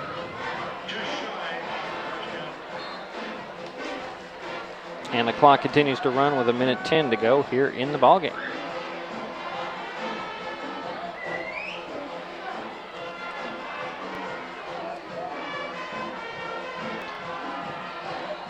Another run around the right side, and that's first down. I'm sorry, the left side by Allen. And that stops the clock with 57 seconds to go. And I believe the T-Birds just took a timeout, and they did. So we'll step aside. We'll be right back. So I've come up with the family emergency plan. Great. What is it? It's difficult to talk about, so I'm not telling you. How will we know what to do? You won't. I'm so glad I won't have to remember anything. And me too. Thanks for this, sweetie. Talk to your kids about who to call, where to meet, what to pack. Visit ready.gov/kids for tips and information. 57 seconds left in this ball game. 24-6 is our score. Shelton on top. Mount Tahoma has a 1st and 10 from the Highclimber 19-yard line. T-Birds want to get at least another score here to come away with some more points. As I said, they've been able to score a little bit more as the season has progressed. The most they have scored this season is 22, and that was in an opening. Against Foss? Actually, no, it was against a team out of Canada. Okay. In the week 1. And they beat Foss by 2 touchdowns. Right? Yes, throw and complete. Completed. And boom, nice, brought down there. Skylar Ross is one of them. The reception in as a flag, a late hit, and the receiver was Anthony Jones for Mount Tahoma. I'm going to think they're going to say that's a little rough on that tackle. Unnecessary roughness on the part of a high climber. She'll give the Tahoma team, well, it's already a 1st and goal. It'll probably be about a 1st and goal from the 3. Now, when you have a late hit like that, obviously it's a 15-yard penalty, but when it only goes halfway to the goal line, how do you mark that down as penalty yards? You give them the 15, or you give them the 7? You give them the yards that they marked off, and look like 3. So. Okay. Thanks for helping me on the math. Okay, I got it. Okay. Well, that doesn't look so bad then. Okay, all right. Okay. Well, still, it was unnecessary. Yeah, but it was a good hit and a good. I don't know. I don't know if it was that much of a personal foul in that case, but they're watching so much more carefully, whether it's college, high school, pro, towards the head. You know. So it's got to be below the neck. So the ball is on the 3-yard line. A 1st and goal for Mount Tahoma. Pistol formation. Looks like Herrera's behind Allen. He'll get the handoff. Actually, no, it'll be that zone read, and Allen will keep it, and it got near the goal line. Good stand for the high climbers here. Brings up a 2nd and goal. What a nice fake, too. Yeah, well, you know, the high climbers, I think they got this read option down because they tackled Herrera, but Allen was trying to go to the far side. There was nowhere to go, so he went back to the middle.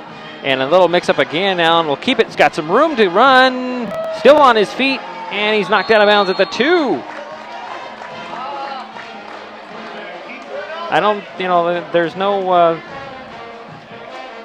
Mount Tahoma doesn't have any more timeouts, and there's 12 seconds to go. Yeah, they've used all 3 of their timeouts. So it'll bring up 3rd down and goal.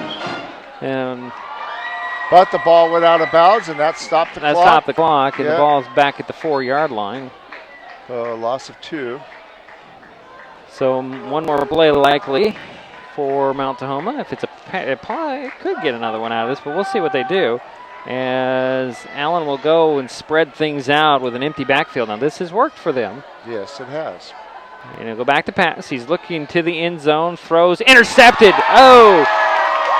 And that was number 7. Number 7 is Tanner Rhodes. Ends that threat, and he could have gone all the way, but he lost his footing. Yeah.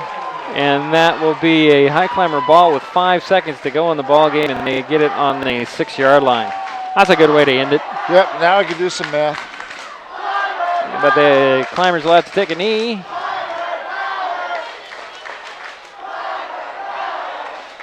And we'll see what they, well, it's going to be that victory formation for the High Climbers. Ball spotted at the 5-yard line, actually between the 5 and the 6-yard line with 5 seconds.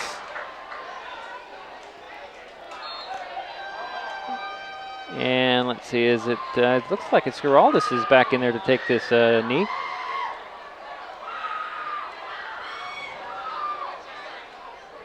And they're waiting for another guy to get on the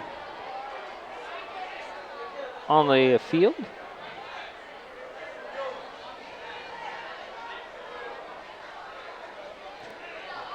And we're still waiting for this play to go.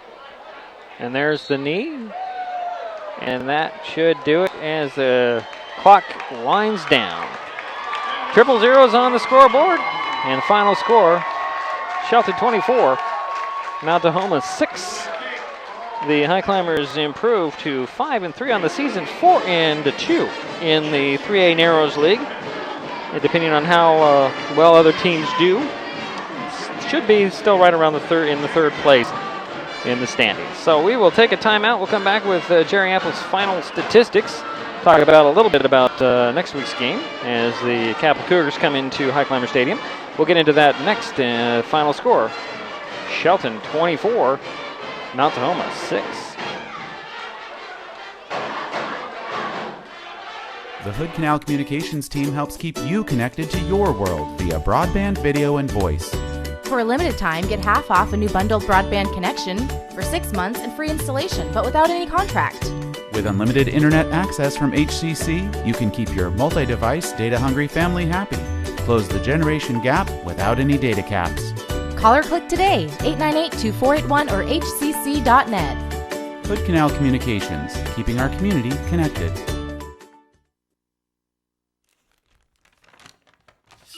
I admit, Thanks to cell phones, you can call 911 from almost anywhere. 911, what's the address to your emergency? I just wrecked. Can you find where I'm at? I can't find where you're at. But many people don't realize that cell phones and even smartphones don't always send location or GPS information when you call 911. What road are you on? Were you on the highway? You can't find where I'm at. No, I need you to tell me what road you were on. Since 911 dispatchers can't always tell the location of your emergency, they need your help. It's the last turnoff right before Okanagan, and it said like 3 miles to Okanagan, I think. Did you go by the cemetery? We just passed the cemetery. Just past the cemetery. Okay. Are you sending anybody out for us? I'm telling them right now. The other dispatcher is getting on the radio. Every second counts in an emergency. If you identify your location when calling 911, help can be sent quicker.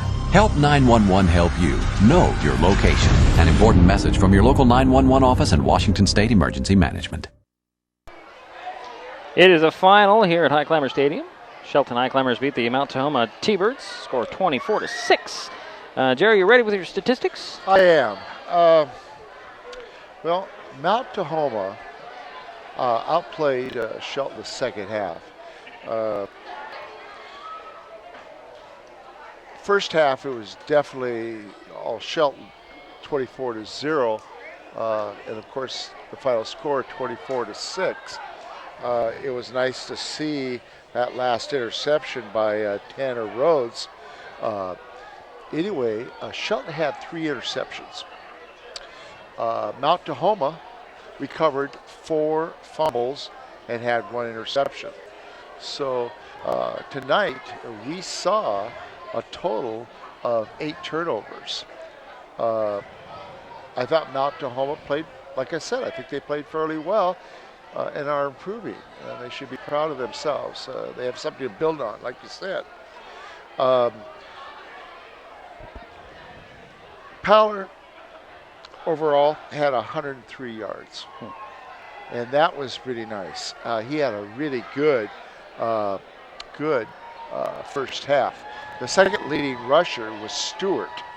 And Stewart, I was very impressed, had 32 yards in the second half.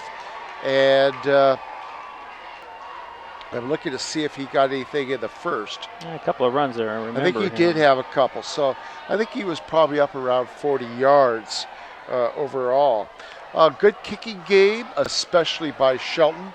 The 3-point after attempts were good. Had a field goal. I think we're real pleased to see that we have one of the better kickers in the league. Maybe the best kicker in the league. It's hard to say. One of the things that's interesting is tonight, overall,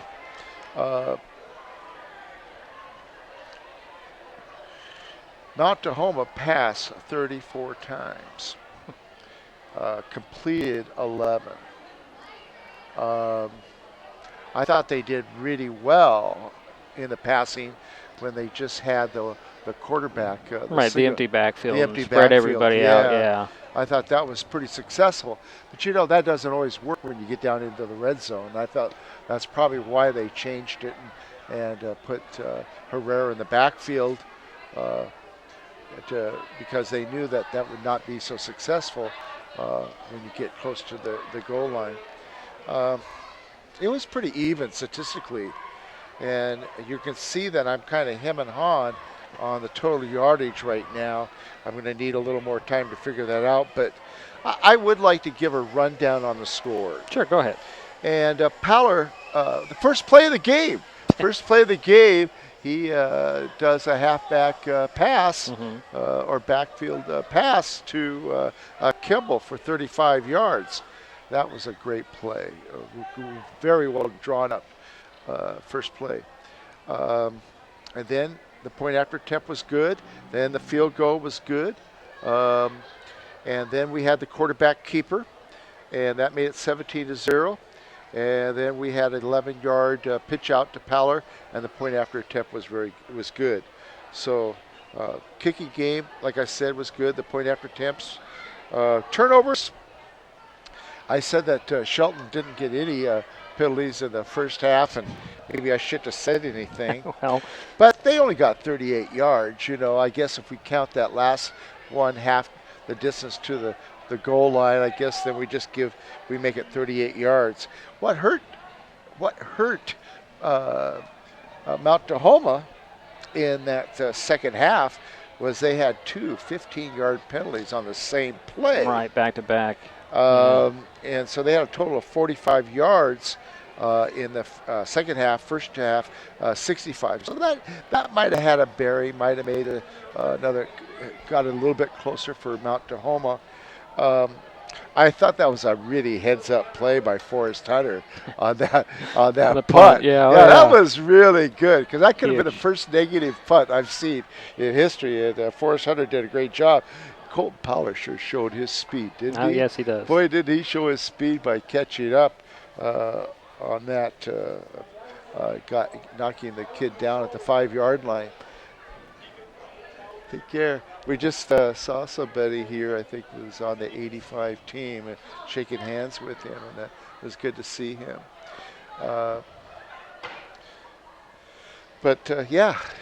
Shelton did well in the red zone. They stopped him 3 times, and of course then Allen. I liked Allen. I thought Adrian Allen, some nice footwork. Is he a senior? Yes, he is. Is he? Yeah. But he was fast. He had a pretty good arm, short passes. And, elusiveness. Yeah, he was very elusive, and it showed on the last touchdown. He had us all faked out. I was looking at him run. I was thinking, wait a minute, he didn't hand it off, but this guy is running to the end zone. He just walked in here. Guess what? I got a touchdown. I got the ball. Yeah. Yeah. Very, very good young man. Great athlete. That's what Coach Hinkle said. He's worried about these athletes that these teams have. They may not have a winning record. They may not score a lot, but these athletes have the potential to just explode, and you don't want them to explode on you. And you know, I don't want to overlook another person for Mount Tahoma, Herrera. Yeah. You know, look at the statistics here. You know, he had a pretty good night. He had 81 yards. No, that's not too bad. You know, and given the defensive stance of the Highclimbers, and yeah. And but you know, I got to take my hat off to Matt Hinkle. Matt Hinkle played a lot of kids tonight. He did, yeah. He got some kids in. And I think he could probably got another touchdown or two in this game, you know, but he allowed kids to play, get some experience, and I've always liked he's a gentleman. He's a coach. Yeah. He's been around for a while, but you got to respect him for what he did tonight in the second half, letting other kids play. You know, they were up 24-0. They could have easily scored another touchdown or two, but like I said, I was impressed with Mount Tahoma. And thank you so much, Deidre, for letting me be with you tonight. Sure, always a pleasure. And I'm looking forward to the game next week. It's going to be a good one. Yeah. I think if you compare the two teams, I don't know how Capital did tonight. Capital, actually, I heard that the Capital beat North Thurston. That's right. You told me that. So that makes it, well, it kind of helps the high climbers out in the standings. That puts some distance between Shelton and North Thurston, brings Capital up, but they're kind of, they're even with North Thurston, I think, in record-wise. I have to look at my notes real quick. But, the top four teams as they sit now, if you got Lincoln on top, followed by Wilson, and then Shelton and Central Kitsap. And depending on how CK did, and let's see, who do they play? Let me go pull my sheet out. I had all my notes of who was doing what this evening. Okay, here we go. So Lincoln hosting Wilson right now. That should be a good game. Central Kitsap is at Foss, so you can expect that CK is going to probably end up with a win there. Well, you got North Thurston losing to Capital. So that makes it interesting in a way, depending on the CK game. Yeah, I do think that Central Kitsap and Shelton are going to be at least tied for third. Tied for third, but see, since Shelton beat Central Kitsap, they own the tiebreaker. So the way I see it, and I can try to get the official word from Matt Hinkle when I talk to him. He probably won't talk about it, but we're a game away from playoffs, and why not sit there and say that you're looking ahead a little bit? Now, I did look ahead a little bit. Yeah. And unfortunately, the road for the High Climbers, if things were to start now, they have to go play Eastside Catholic. I had a chance to watch Eastside Catholic play O'Day on TV. I don't know if it was a rerun. I think it was. Yeah, That is an amazing team. It is. East Catholic. They throw so well. I mean, they do everything well. I mean, they're just Isn't Ryan Leaf their coach? That I don't know. I'm not sure. But I tell you what. But a former NFL player is their coach or was their coach.